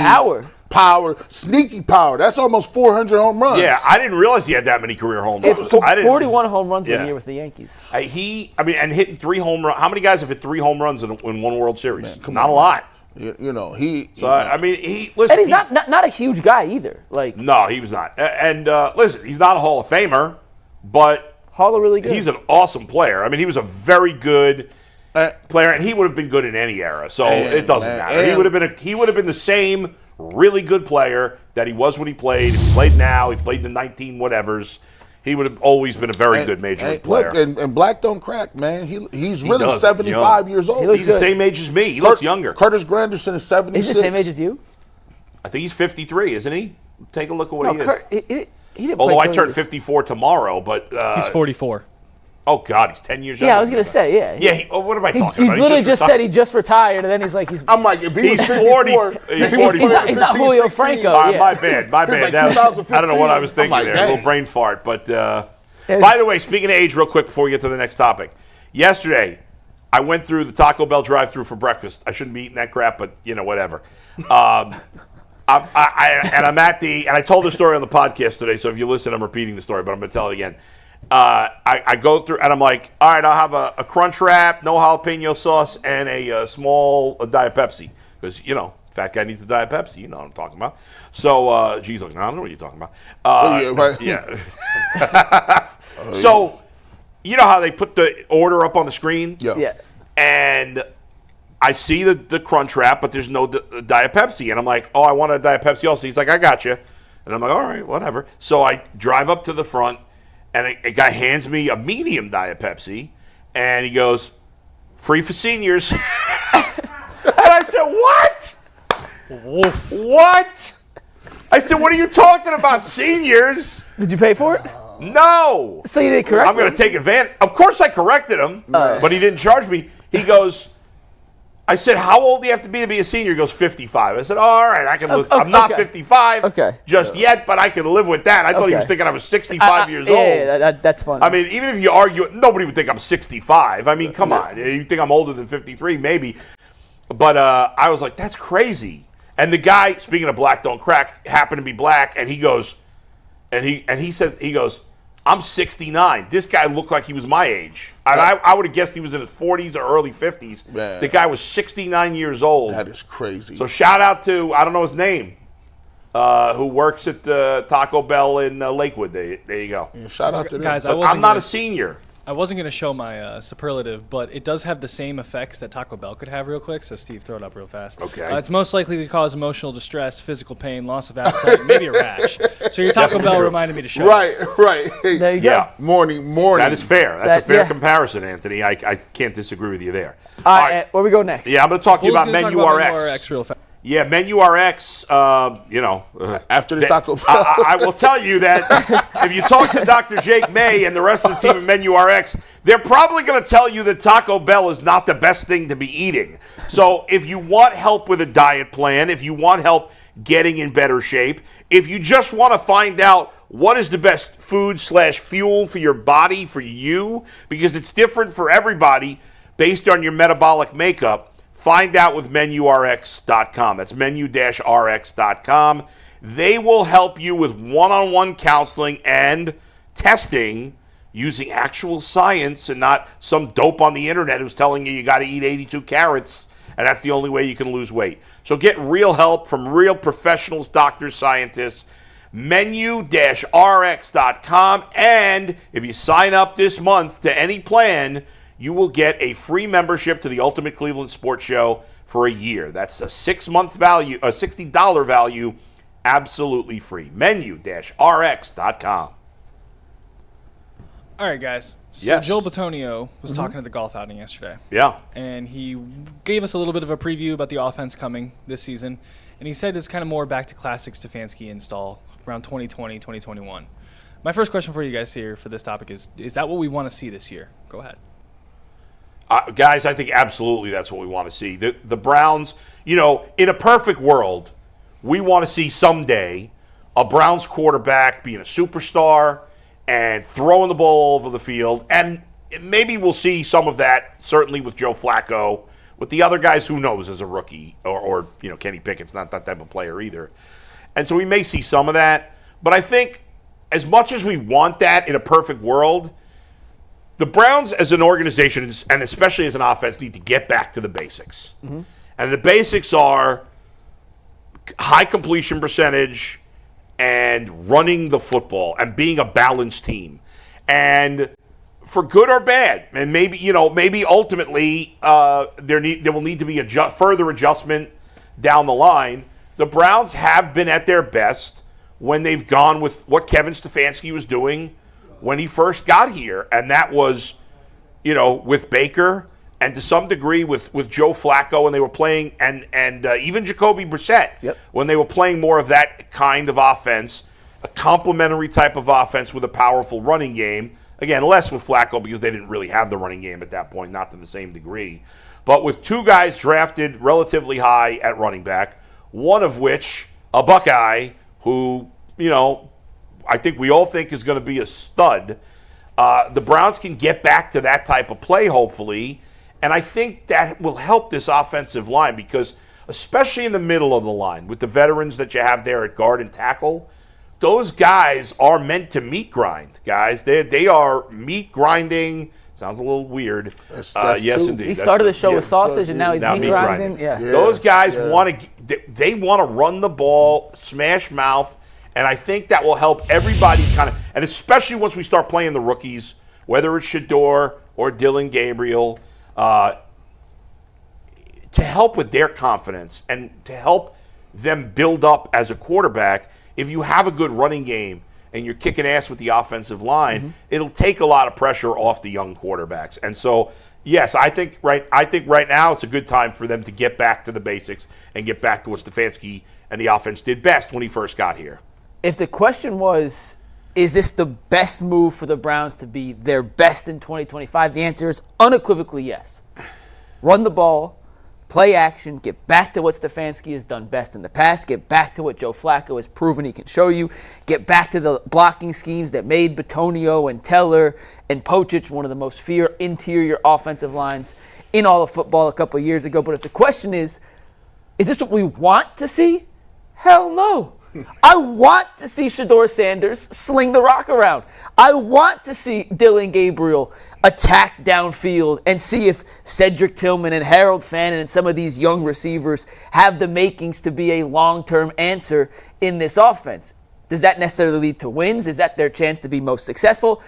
I have no clue. If those guys are really good, then yes, it is. If they're not, then it will not lead to good results. But running the ball, play action, under center, makes the most sense with the personnel, but is it what Mikey McNuggets wants to see? No, I want to see those two young quarterbacks they invested in turn into something great, and I'm not sure we're going to get that answer if they're throwing 10 to 15 times a game, running the ball 30 times a game. Oh, well, they're not doing that. Whatever the numbers are. But you see what I'm saying? Yeah. What I want to see is I want to see those guys. They're not going to be sling the- two-thirds. Nobody, even the Ravens don't do that. You get what I'm saying? You know, I'm proud of you, man. I'm proud of you, McNuggets, Thank because you. It means a lot coming from you, G. I'm proud of you because you're breaking down the fallacy that we're going. And Adam the Bull, good and well, you don't believe it. Bull don't believe it. I like Bull. What? Bull don't believe it. Bull is sitting there in the back of his mind, knowing as he's ticking in his head, he's like, yeah, that sounds good. But if you ain't got a quarterback, you're out of here. You're gonna run the ball, play action 45 times. Get out of here. Listen, good quarterbacks and good teams put the ball in the air. You run the football and you got to be balanced to a certain extent, but you got to find out if you got a quarterback. Sure, but you could do that within this style of offense. Now, if they're going to come out here, Bull, and tell us that that's what the objective is, to keep everything close to the vest and run the ball and try to just squeak out third down conversions, they're not going to have any idea which one of these quarterbacks could be a franchise quarterback. Because my thing is this, as much as I want to test these quarterbacks, I would like to test Kevin Stefanski. I want to see if Kevin Stefanski, why is he not under a test to whether he can develop people? He got 4 quarterbacks, you can develop one of them? And think about it. Wouldn't you feel a lot better if he could develop somebody, even if it's somebody that we don't even think like it's Kenny Pickett, right? At least you could develop him, and that gives us a better idea of what you would look like if you do get a number 1 quarterback next year. Because right now, I haven't seen no quarterbacks playing well for the Cleveland Browns in a long time. So what tells me that we're going to get a franchise guy, they're going to trade up. If ain't none of the guys this year, they're going to trade up, get a quarterback in next year's draft, Arch Manning or whoever you want to say it is, and we're supposed to think that they're going to develop him too? If they don't put these guys through the rigors today, I would rather them come out and say, we're going to run what we need to run to try to win football games, and say, you know what, let's see if one of these guys can do it. Because if they can't, then you can go to next year and see what they got. I just think you guys are turning this into me saying they're going to run the ball 2/3 of the time. Who's saying that? I actually thought you said they're going to run the ball 5 out of 6 times. Is how you describe it. 5 out of 6 times. You're going to take your shots. They never threw. Baker threw the ball deep plenty. It wasn't like he wasn't throwing the ball deep. He threw the ball deep. Guys will get their opportunities. But if I'm going to throw out Shedeur Sanders in week 5 for the first time, when he's never played in the NFL, and I'm saying, go throw 40 passes. Well, how's he going to succeed that way? Well, let me ask you this. Very few rookies could succeed that way. I don't know the answer, so if I'm wrong, G, Bull, correct me. Has Shedeur Sanders ever ran an under-center play-action offense? So if he's going to get his first shot and you want to make him in the most comfortable situation to see what you have, would you put him in this Stefanski-style offense that he may not have as much familiarity? And Dylan Gabriel, it fits. They're both in the same category. I don't know. It's a new league. Guys got to adjust. I mean, they've had to adjust forever. That's the point I'm saying. Yeah. I think so. My question would be, if Kevin Stefanski's offense was, we talked about it a little bit, antiquated when they lost to the Texans, what was our conversation? Our conversation was, guys, they knew what they were running before they were running it. There was the whole comment with Christian Kirk, D'Amico Ryans. Right. He's like, they've been running that play since I was playing. Yeah. Stand right there. And that's all Stefanski. And so, yes, I like the principles. I like to get back to running the football and doing some things, but let's not get it twisted. Stefanski he has to adapt and add some new stuff to it. Hey, listen. There got to be some new wrinkles with that. In my mind, Kevin Stefanski should be on the hot seat going into this year. I don't think he should have a free pass to be here in 2026. I think it should depend on how the season goes. He's got to. I don't think they're going to run the exact same offense play for play that they did when Baker was here. Every quarterback's a little different, and the player has to adjust to the coach and the system, and the coach has to adjust to the player. That's it. There's got to be a little of both. So yes, if Shedeur Sanders is out there, of course I don't want him throwing 5-yard passes on every play and handing it off. I want to see what he's got. Can he, make that intermediate throw? Will he make the right read when he's got to go deep? Sure, you got to see it, but you also and let's say Shedeur does come in week 5. Okay, I'm going to put more on his plate week 8 than I am going to week 5. I want to make it a little easier on him when he first goes in there. Yeah. And then, okay, how did he do? Did he do good? Let's give him a little more. Did he do good? Let's give him a little more. And that's how I would do it. I don't want, we all see the guys like Jaden Daniels last year. I mean, he was remarkable, right?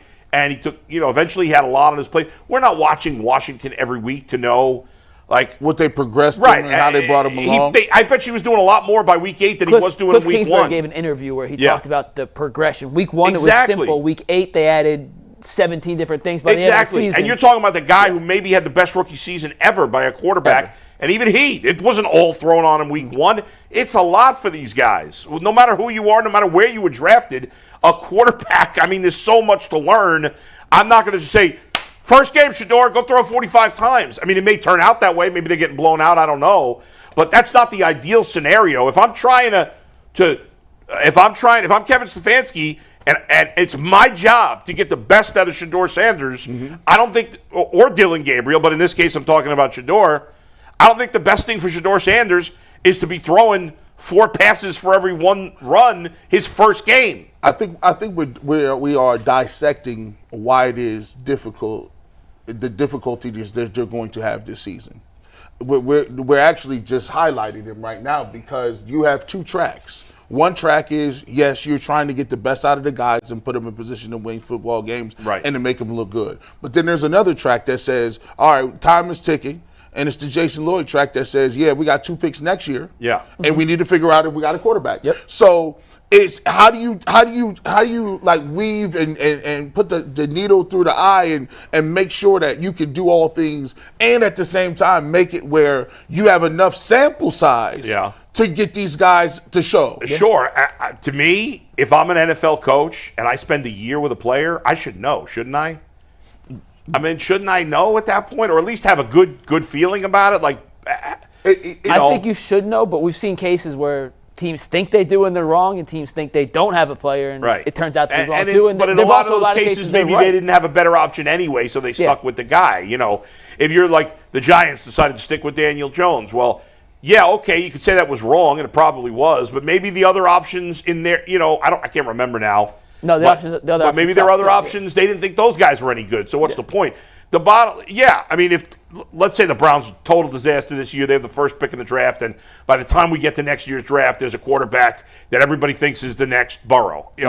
Well, probably that guy's going to get drafted because if the Browns are bad enough that they're picking first, probably none of the quarterbacks played that well. So you're going to draft that guy. On the other hand, if say Shedeur showed you a little this first year, not enough that you're 100% sold, but he showed you enough that you want to see more. Unless that guy's a short ding the next year, you'd be like, well, this other guy's a question mark too. I might as well stick with the guy I have. It's been in my system a year. So it's tough. I get it. They have to. You have to balance the future against the present, the winning versus developing, and you drift and you drafted 2. Not only do you.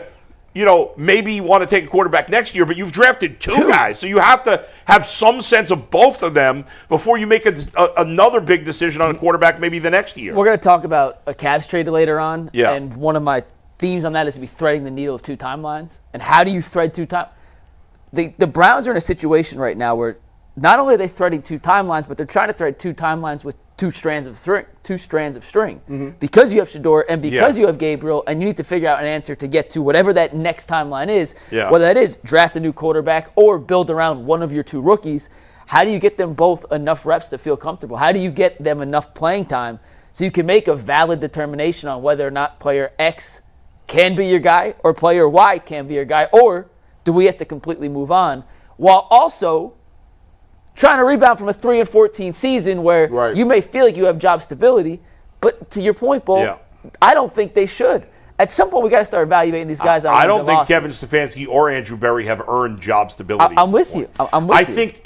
I think overall, it's always better to stick with a coach and a GM as long as you can, because more years, in theory, you're going to get better. You don't want to go into a season thinking you're going to fire those guys.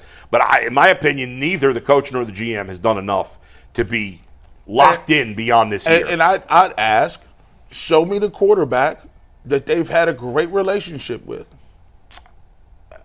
Flacco. Here. That's it. But listen, but Joe, you can't tell me Joe wasn't a little bit. So you're not going to offer me a deal after the first year? Probably, but when he was here, there was a good relationship. And I think Jacoby Brissett. But Brissett. That's about it. That's fair. That's a fair criticism. So I would like to see these are you got a smorgasbord of people, right? Yeah. This is going to tell me more about your coaching ability and job this year than anything. That's right. Because you do have to manage people, you do have to manage expectation, you do have to manage different personalities, and you got to do it with all different type of expectations. And let's just keep it real. The same storyline that you talked about. They're going to be on everybody's A block. They're in every comment section. They're in every chat room. Mm-hmm. They are here. People are here moving around, and eyes are on the Cleveland Browns and what they're doing at quarterback. That's a very hard thing to do, and you trying to do all that at one time. And he's got, if you include Kenny Pickett, I don't see it, but if you want, I mean, he's still a young player. Still a young guy. He has three quarterbacks that he could potentially coach up and turn into good NFL players. Most coaches don't have three options. No. I'm not including Flacco because obviously he is what he is, and he's old and he's almost done. But three options of guys who have either not played or played not a lot. Watch this. You coach baseball.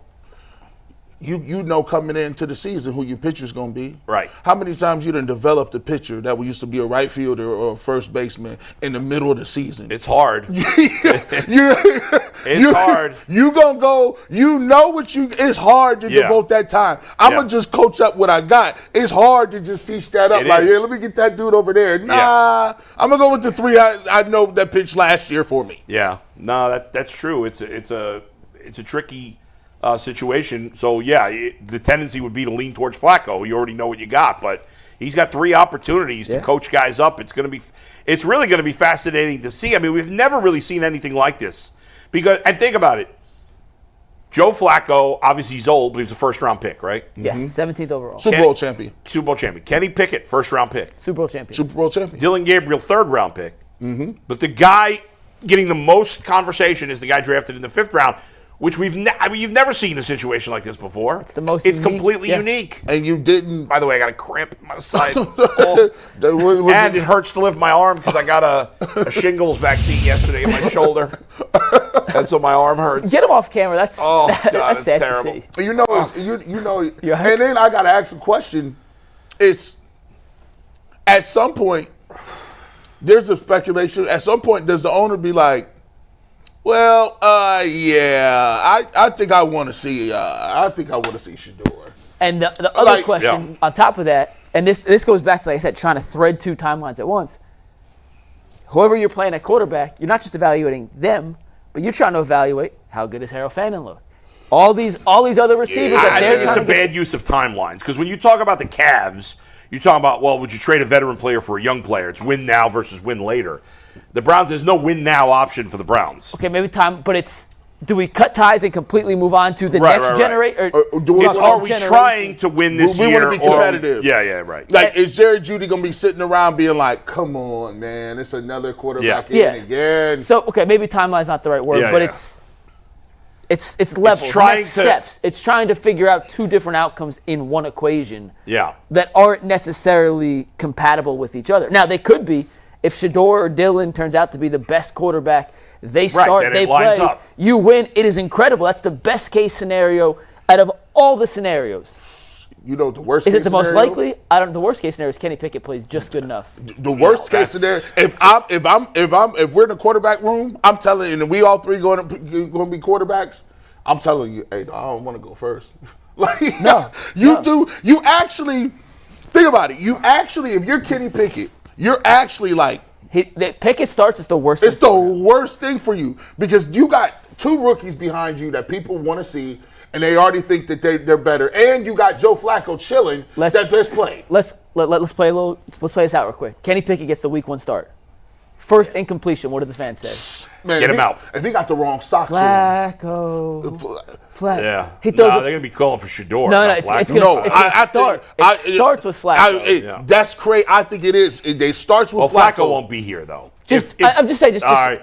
It starts. If they keep all 4 quarterbacks. And Pickett's quarterback 1, it starts with Flacco. Yeah. Then it becomes incredibly loud for Flacco. Yeah. Flacco takes over. Then it becomes incredibly loud for Shedeur.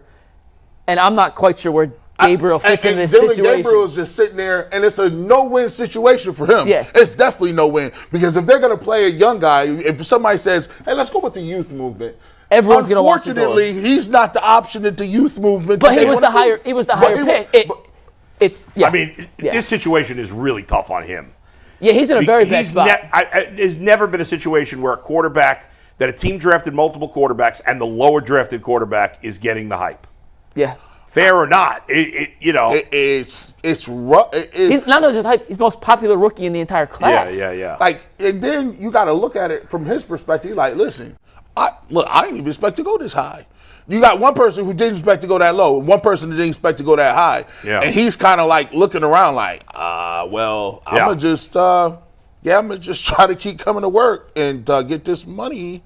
But it's tough because I wouldn't want to be the tough, because chances are being the first guy out means that you're the first guy out. It's like sending the first guy out in the one gorilla versus 100 men. Right. Who wants to take that out? Who's just going to be the sacrificial quarterback in this sense? Who is trying to be on the front row of the Spanish Indian War, and we're sitting up there, and I'm like, dang, I know how this works. You also got Cincinnati, Baltimore, and Green Bay right out the bat too. So it's not like you're being walked into a cozy situation. Yeah. If I'm the Browns, I'm kicking Kenny Pickett out the door. I'm not. I don't understand at this point Kenny Pickett, but I know Mary Kay and Aditi and Jason all think it's going to be Kenny Pickett. Jason's changed his team. He's flip-flopped. Jason's flip-flopped. We have Jason Lloyd flip-flopped. Jason's on the Flacco train. In fairness, he's gotten more information. Yes. Yeah. So he got to see it in person. I've tried my best to put myself in their shoes and understand what it is that they're seeing. I'm like, hold on, listen. Let me see if I got a blind spot. Let me see if I see what they're saying. Right. But every time I jump in their shoes, my feet hurt because I got big feet and their shoes are kind of small. But I'm like, I don't see where the upside is, and it sucks because I'm a proponent of competition. Yeah, if Kenny Pickett come out here and he's balling, I have no choice but to say he was balling. I have no choice. But in my head, I'm trying to see a specific scenario where I envision that level of success, and I don't see it. I just can't, for some reason, see it. It makes the most sense to start Joe Flacco week 1, and once you're a few weeks in, you evaluate the situation. Yeah. And whichever quarterback between Dillon Gabriel and Shedeur Sanders you believe as an organization is more ready to play, as soon as you're either, if you're 0-4 or 0-5 and you going nowhere, you pull the plug and you play whichever one of those guys you think is most ready to play. That's it. If it's close, all tiebreakers go to rookies to me. If you on a scale, if you're looking at an 84 as a baseline between what Pickett and what Flacco giving you, and the rookies is at 83, 82, right. I see no reason to go with the 84. I'm gonna see what's going on, because here's the thing. What if we think about the bad side. What happens if we do put one of them in, and we playing those games at the beginning of the season, and they mess around and look. Oh, you're talking about week 1? Yeah. Yeah, sure. Can you imagine the disposition of everything? Everything changed. In the best case scenario. I would certainly start one of those guys if they prove they're worthy. If it's even. Yeah, sure. I think you would. But if Joe Flacco is way ahead of the other guys to start the year, I'd start him. Yeah.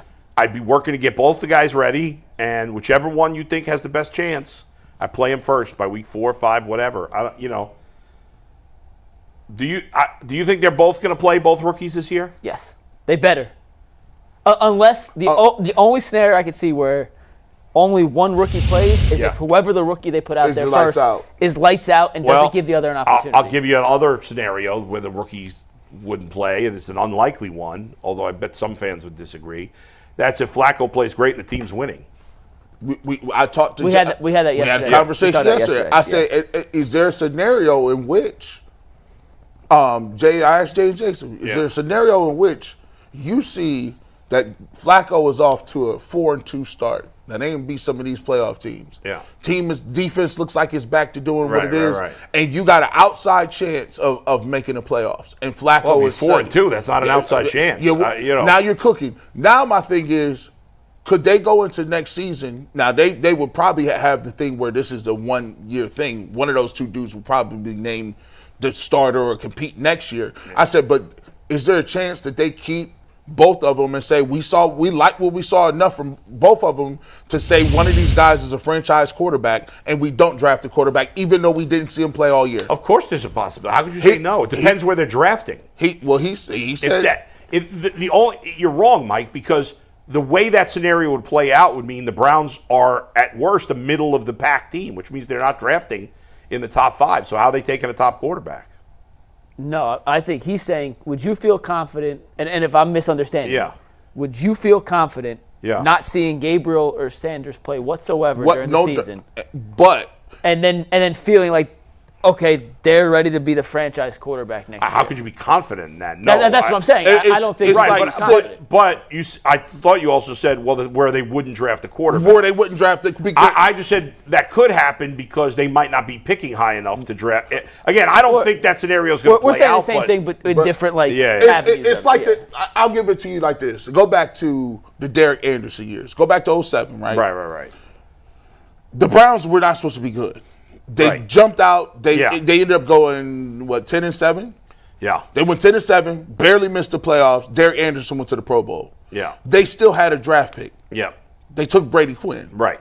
So so in this case, it would be Flacco. If Flacco comes out now, I would probably, if he has a borderline year like that where he throws all those yards and they went to the playoffs, I would assume that they wouldn't bring him back. Right. I mean, the difference is Flacco's old. Derek Anderson wasn't that old at that point. No, he was young. They obviously didn't believe in him long term, which is why they drafted Quinn. But and you already have 2 young quarterbacks here. So yes, there is what I would say is a very unlikely scenario that Joe Flacco plays great. The Browns are a borderline to playoff team. He plays the whole year, and we don't know anything, at least us, about the quarterbacks, and they're not drafting high enough where they can get a quarterback there. Because if let's say the Jaguars have the 12th pick and the Browns have the 17th, well, you're not getting up. If there's only 2 really good quarterbacks, you're not getting high enough to get those most likely. And in that case, who knows? That's again. I mean, a lot would have to happen. We're projecting 7 different things to happen. Yeah. It'd be a weak quarterback class. The Jaguars are okay. The Browns are better than we think. Flacco stays healthy for 17 games. He plays well. I don't know that two good quarterbacks is a weak quarterback class. I mean, on average, there's 2 and a half drafted. The premature evaluation of this upcoming quarterback class is very strong. I don't understand that because a lot of those guys we've been talking about this year, and who's overly impressed with any of them?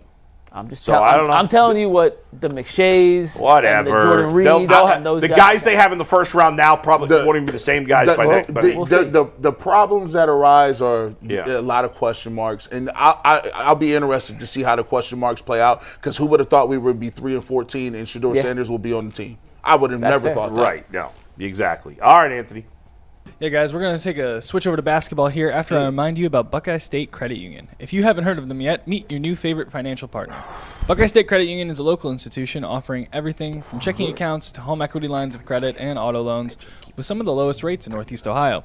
The Cleveland branch is in Shaker Heights, which is one of 5 locations across the state, making it easy to find one near you. And if you can't get to a branch, it's not a problem. We make it easy through digital banking. What sets them apart? They make banking personal and convenient. At Buckeye, their focus is you. Their core values, connect, simply, adapt, guide everything they do. They bring people together, cut through the clutter, and are innovative. To learn more, visit buckeyecu.org. Buckeye State Credit Union. Your money simplified. So, guys, there's a insane Cavs trade floating around Twitter today and yesterday. Mike, do you want to set this one up? I don't know. Is it insane? Yeah, I mean, it's insane because Dallas has already said they're not trading the first overall pick. But GMs say things. You never know. The premise of this article was 3 crazy trades that the Mavericks may not immediately hang up the phone on. And ESPN wrote the article. ESPN wrote the article, and they proposed a couple of different ones. One involved the Cavs. Anytime you see a 4-team trade with this many players, it is insane. It is. It's fun, though. It's very fun, and it's definitely worth talking about. But if you want to pull up the trade here, and we will walk through the details of the deal. In this scenario, this proposed trade from ESPN, the Mavericks. I would just mention the parts involving the Cavs. The Mavericks get Donovan Mitchell and some future first-round picks. The Cavs would get the number 1 overall pick, presumably Cooper Flagg, Javon Carter, Gabe Vincent, Maxi Kleber, P.J. Washington, and Daniel Gafford. The Lakers would get Jared Allen, and the Bulls, for facilitating some of the picks, would get Dalton Knecht, Caleb Martin, and a couple other second-round picks. They're more there just as a salary filler and getting second-round picks. Yeah. In theory, Cleveland will be giving up Donovan Mitchell and Jared Allen and a future pick for Cooper Flagg, Javon Carter, Gabe Vincent, Maxi Kleber, P.J. Washington, and Daniel Gafford. And Washington and Gafford are good players. Good players. Vincent, I like Vincent, and then Carter and Kleber are throw-ins. Guys. Yeah. The interesting thing, normally you'd say, what a stupid trade for a team drafting first overall. But usually a team drafting first overall is not as talented as Dallas. Right. So in theory you could say, well, you'd have Donovan Mitchell, Anthony Davis, and Kyrie Irving. That's a pretty impressive trio. Ultimately, I actually don't think Dallas would do it. But my first reaction was, everybody's hot and bothered on Cooper Flagg. And I mean, he was amazing in college, and I know, Mike, you spoke to someone who said he's the best prospects in Zion Williamson. But ultimately, I can't trade Donovan Mitchell for an unproven player. I mean, I wouldn't do it. Yeah, he would have to be, he'd have to be Wemby. But then even Wemby, he's cold, but it's not like Wemby is giving you 35 and 20. That's cool. But I don't know how that would help the Cavs. You got Cooper Flagg. Okay, what else? Well, you'd still have Darius, and you'd still have you're building a big 3 around. Yeah, Darius, Flagg, Mobley, with Gafford and P.J. Washington. And he's almost a decade younger than Donovan. Yeah.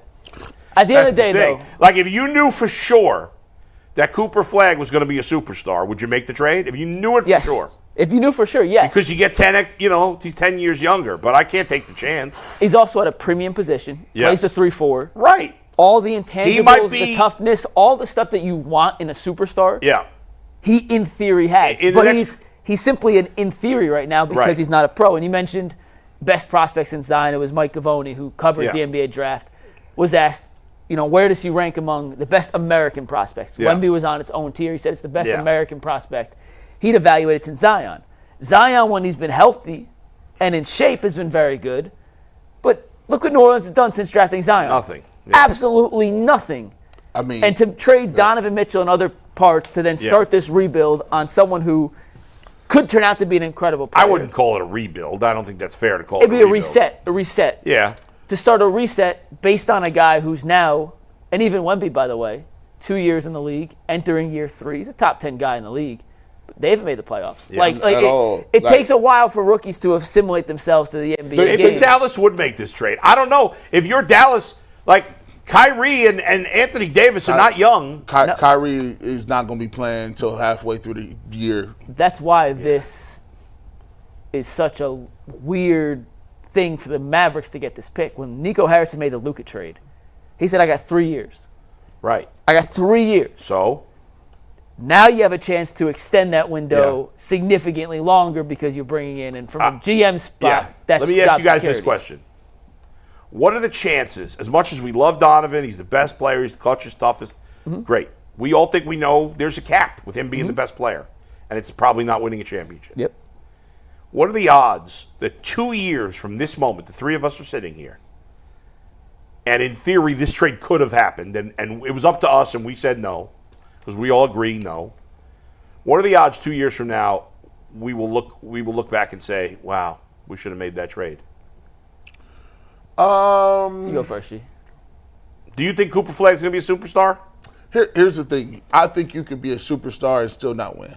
That's certainly true. Like I feel like look, we got multiple superstars right now. We didn't win. Yeah. I think it takes a collective of unique people, a right coach, some luck, some timing to get to that point. And Cooper Flagg, I look at it like this: we still waiting on another step from Mobley. Yeah. And we've been how long have we been in the league? And during year 5 now. We wait. To your point, Giannis, Luka, and Jokic, those are the 3 best players in the NBA, right? And Anthony Edwards. Are those the 4 best players? I think those are the 3 best, and then we could argue. SGA is in there. I'm sorry. And SGA and then Anthony Edwards. Can we say that's the top 5? I pretty close, yeah. You got 2 champions. Now, SGA might get one this year. As of now, you have 2 championships between those 5 guys. Yeah.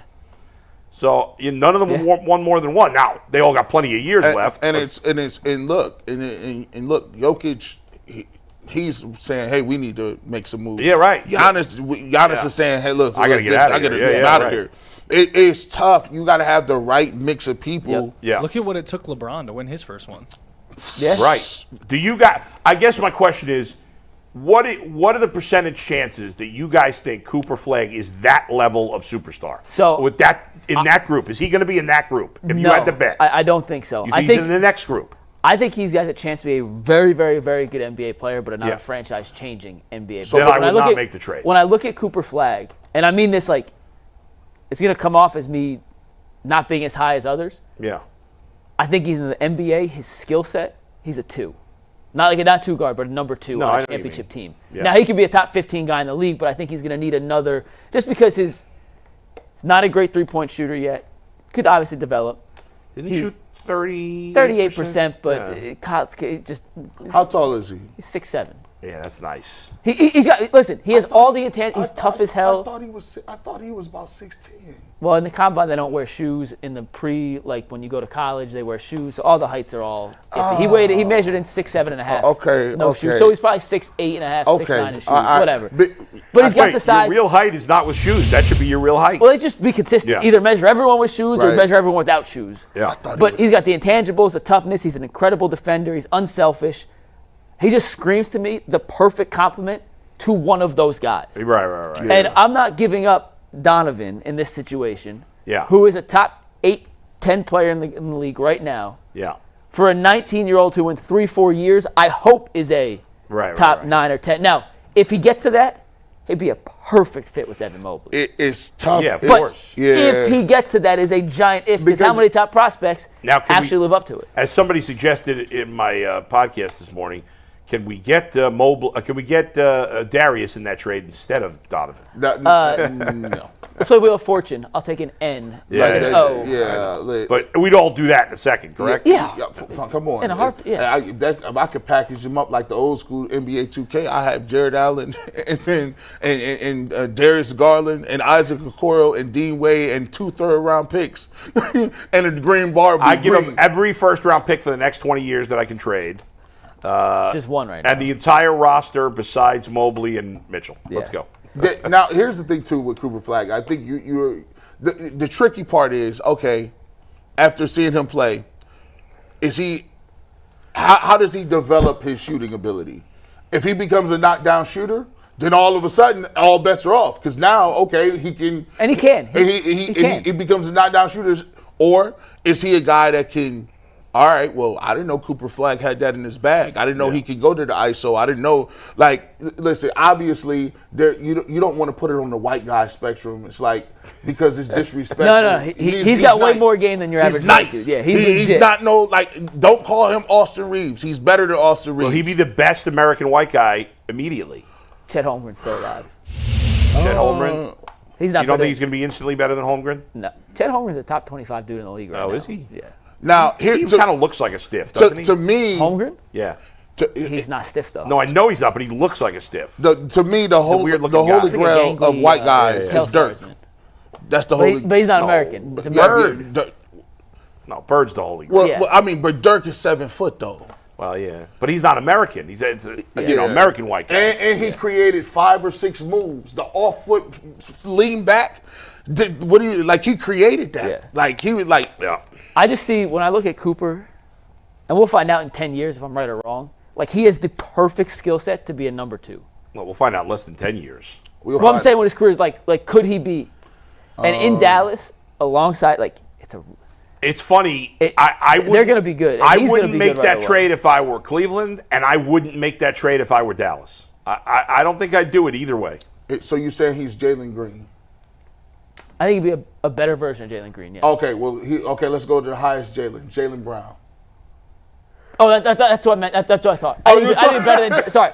I think he's definitely better than Jalen Green. Okay, let's go to the next I think he could be a little better Jalen Brown. Yeah. Okay, well. Isn't Jalen Brown a top 25 player? Yeah, he's top 15. I think he could be a top 10 dude. I'm not saying he can't be. I just think his skill set and his game is like, all right, we have SGA. What does SGA need around? Cooper Flagg. Yeah. You have Wemby. What could Wemby use? Cooper Flagg. You have Mobley. What could he has the perfect skill set to complement. Yeah. And Mobley may not be in that. I'm just throwing out names. Yeah.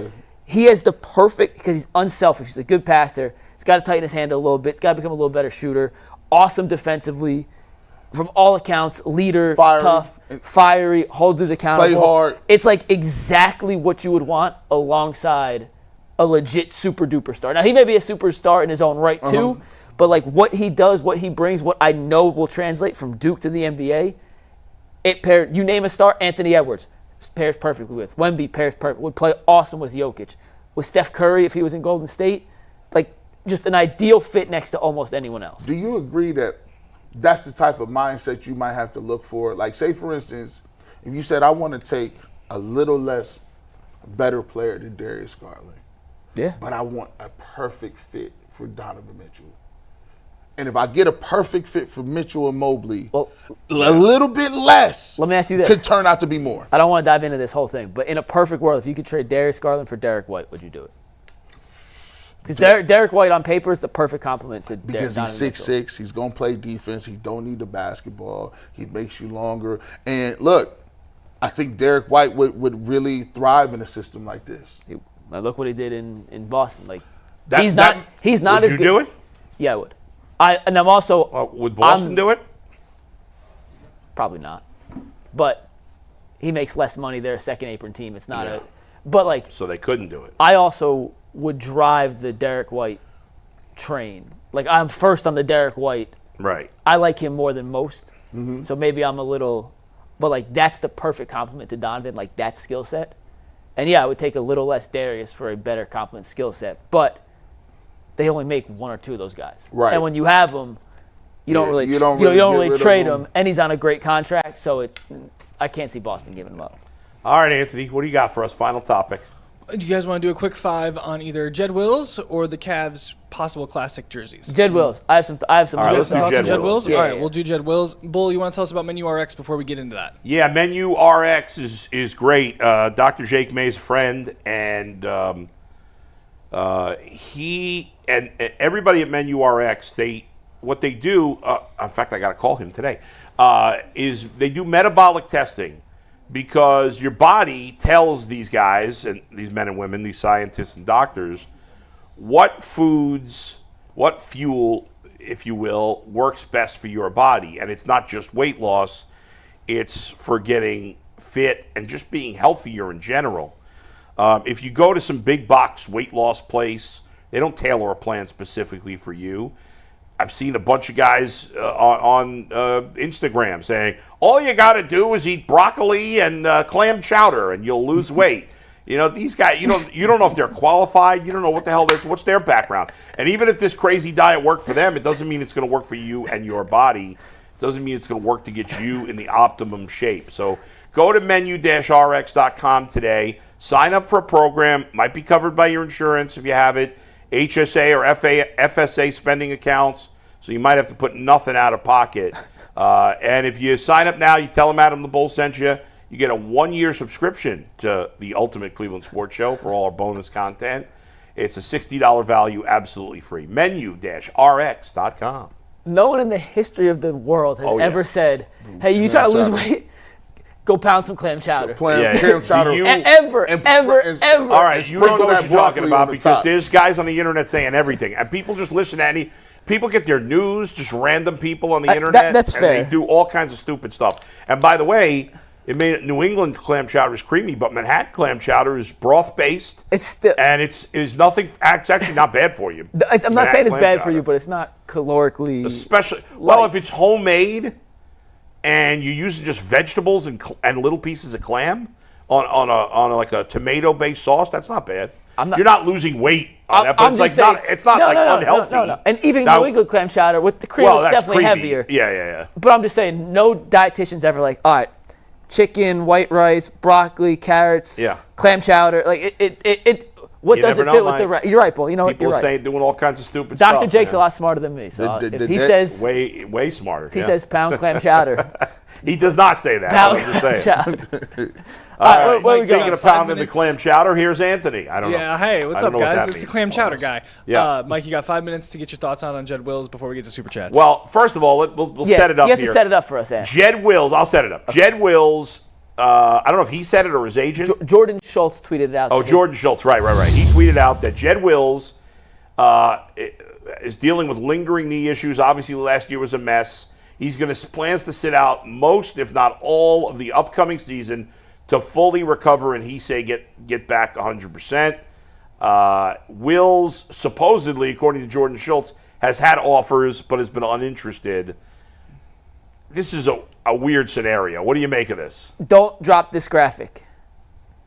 Is this the worst use of breaking news in the history of NFL insiders? I like Jordan, but he does that all the time. Jordan watches the show, by the way. Jordan sent this stuff. I don't know if he watches, but he has sent Jordan's stuff. really awesome. He's a good dude. I've never met him personally, but I've talked with him, and he does this with the breaking news. There was nothing breaking or newsworthy about this. No. Why? Because this is an agent clearly just giving a scoop, trying to drum up some interest. Well, I'm going to dissect this whole tweet. Steve, please pull it back up. I don't believe he's had multiple offers. Well, we're going to go line by line here, but please pull the tag board back up here. I'm pulling a time. Steve, give me the tag board here. So first off, breaking. I need the tweet here, Steve. Come on. Thank you. It's not breaking news. Second off. Yeah. Is that not how you say it? No. Secondly, sorry. Is planning to sit out most or possibly all of the upcoming season to fully recover and get back to 100%. Gee, I am no medical expert. Mm-hmm. He had arthroscopic surgery at the end of the 23 season. Mm-hmm. Then he missed part of OTA and training camp and wasn't ready to start 2024, right? Yeah. Mm-hmm. Then he got hurt again and got knocked out. Mm-hmm. Either this is the most severe case of that individual injury we've ever seen, or his body heals incredibly slow.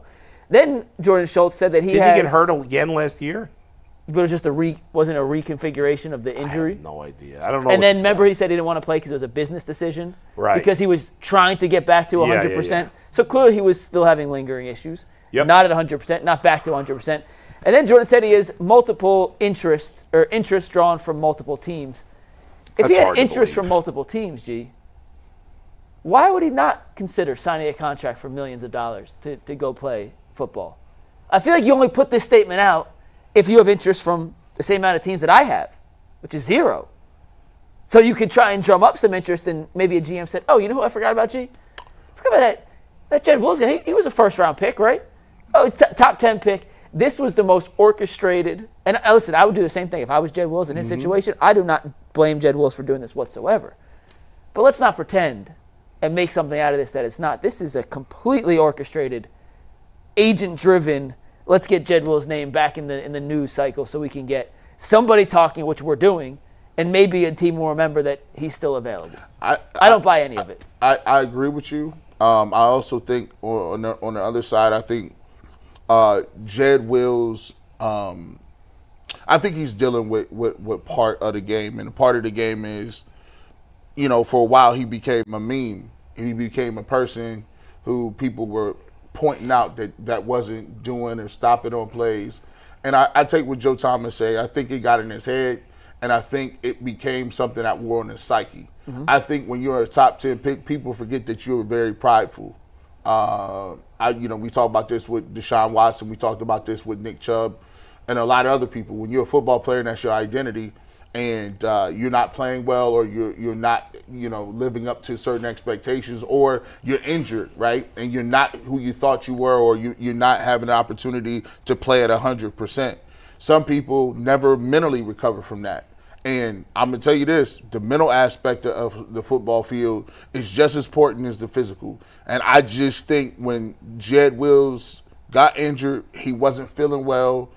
He wasn't a person that's used to talking a lot. He said the business decision, that compounded with all the memes and people showing how he stopped on plays, that messed with his head.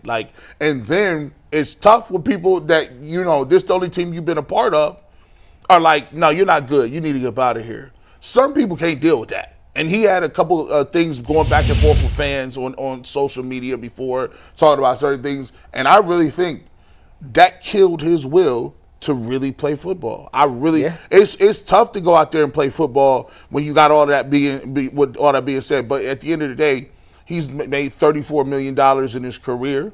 It's part of the game. It's tough conversations that people have. That comes with being a football player in the top 10 pick. But I do think that when you look at Jed Wills, this is a case of you got to really want it to go out there and put your body through that. Does he love it? Does he love it? Yeah, I don't know. And maybe it ended up being a bad spot for him to be the guy that has to follow up Joe Thomas. I mean, that was big. That maybe if he'd gone somewhere else where they didn't have a good left tackle, wouldn't have been. He would have more success. Use his unit. He actually began his unit, and I think that just goes to show you, Bull. He didn't know what type of time it was. No. He was lost in the soup on that. Or he was the right tackle. Tell that story real quick, G, for how you know that, because let me tell those who might not have been here. For all don't know, Joe Thomas, we talked about it, and Joe was high on him, and he was mentoring them, and they was getting done, working on some stuff, and he asked Joe at the end of the workout, hey, you mind if I get that jersey? That Joe Thomas jersey is retired, and Joe Thomas kind of looked like, he's like, I'm glad Coach Stefanski came in, and Coach Stefanski said, nah, dog, we ain't about to do that. We got control over the uniforms. You're not going to get to 73 out of retirement. And when he said that, we was laughing and joking, but that puts you in perspective of it does really. What type of awareness. Like, it's not, you're not aware of, like, you can't ask for that. You shouldn't say that. And I just want to say, you put the player in a bad spot. Right. Yeah. If Jed Wills is still hurt, I hope he makes a full recovery. Yeah, sure, of course. But I'm just not buying that there are multiple teams interested, because if there were, a team would pay him, because every team needs offensive line help. Yeah, and even if there are teams interested, it's probably like no guaranteed money, which may be part of the reason he's not doing it. And if he truly feels like, listen, I need another full year to recover, okay, good for him. He's young enough that he can still get back in the game. But all right, let's get the super chats to wrap it up there, Anthony. Yeah, the first one comes today from Stephen Allen Spencer. Bull, you got to try Briar Hill style pizza from Youngstown. What does that mean, Briar Hill style? I think that's the name of the. I would assume that's the name of the. Is that the name of the place? I don't know. I'll look it up. That popular? I would before assume, overtime. I mean, if I'm going to schlep all the way to Youngstown, that's a haul. Next, from Brooklyn, ask Bull about garbage plates in Rochester, New York. Oh, that's a pull out of left field. Well, there's a place. I'll talk about. Is this guy a member? I was going to talk about it in overtime. They renewed their membership for 8 months to ask this question, so yes, we can talk about that. I will answer about the garbage plate in overtime. All right. From DLD Johnson, where does Jose rank all time for all Indians/Guardians players? Also, Bull, you're awesome. Thank you. Where does he? I would have to think about that a little longer, but should we do it as a topic another day? I'll add it to the list. Yeah. Is he at least top 5? I'd like to think about it. Would he be top 5? Yes. Okay. Now, really? Part of the reason, I think so. Off the top of my head, I would say yes. I think he's moved into the top 5. Part of the reason for that is because a lot of the guys that were great that we think of from the 90s, a lot of them didn't play long enough here. They all left, most of those I was thinking guys. about Bob Feller and those guys. You going to get rid of those guys? I just think we'll talk a little bit more about it down the line, but I would have him in the top 5. He's not the best of all time. It's harder with the guys that played Bob Feller and earlier because I didn't see those guys play. But, I think Jose – listen, if Jose retires today, he's not a Hall of Famer. But I think he's on track to get there with 3-4 more years. Go ahead. Reggie Bug Glover says, one step at a time, guys. You are putting the cart before the horse. Get the rookies ready when their number is called. Their productivity when the season is over should be a deciding factor for next April. And then our last one today comes from Christian. He says, I work at a family-owned pizza joint in Mansfield called The Warrior that Bull would love. Multiple first-place pizza winnings in competitions. It's fantastic.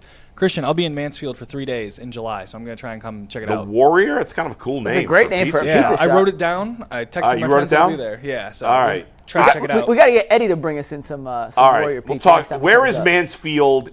I can't picture where it is. Hour and a half south, down 71. Okay. That's where Shawshank is. Yeah, I'll be at the old prison for a music festival in July, so I'm going to try. At Shawshank? Yeah, it's at the prison. Yeah. Wow. It's really cool. That's It's called Incarceration. Check it out. out. All right, we'll see you on Overtime. I'll tell you about garbage plates from Rochester, New York.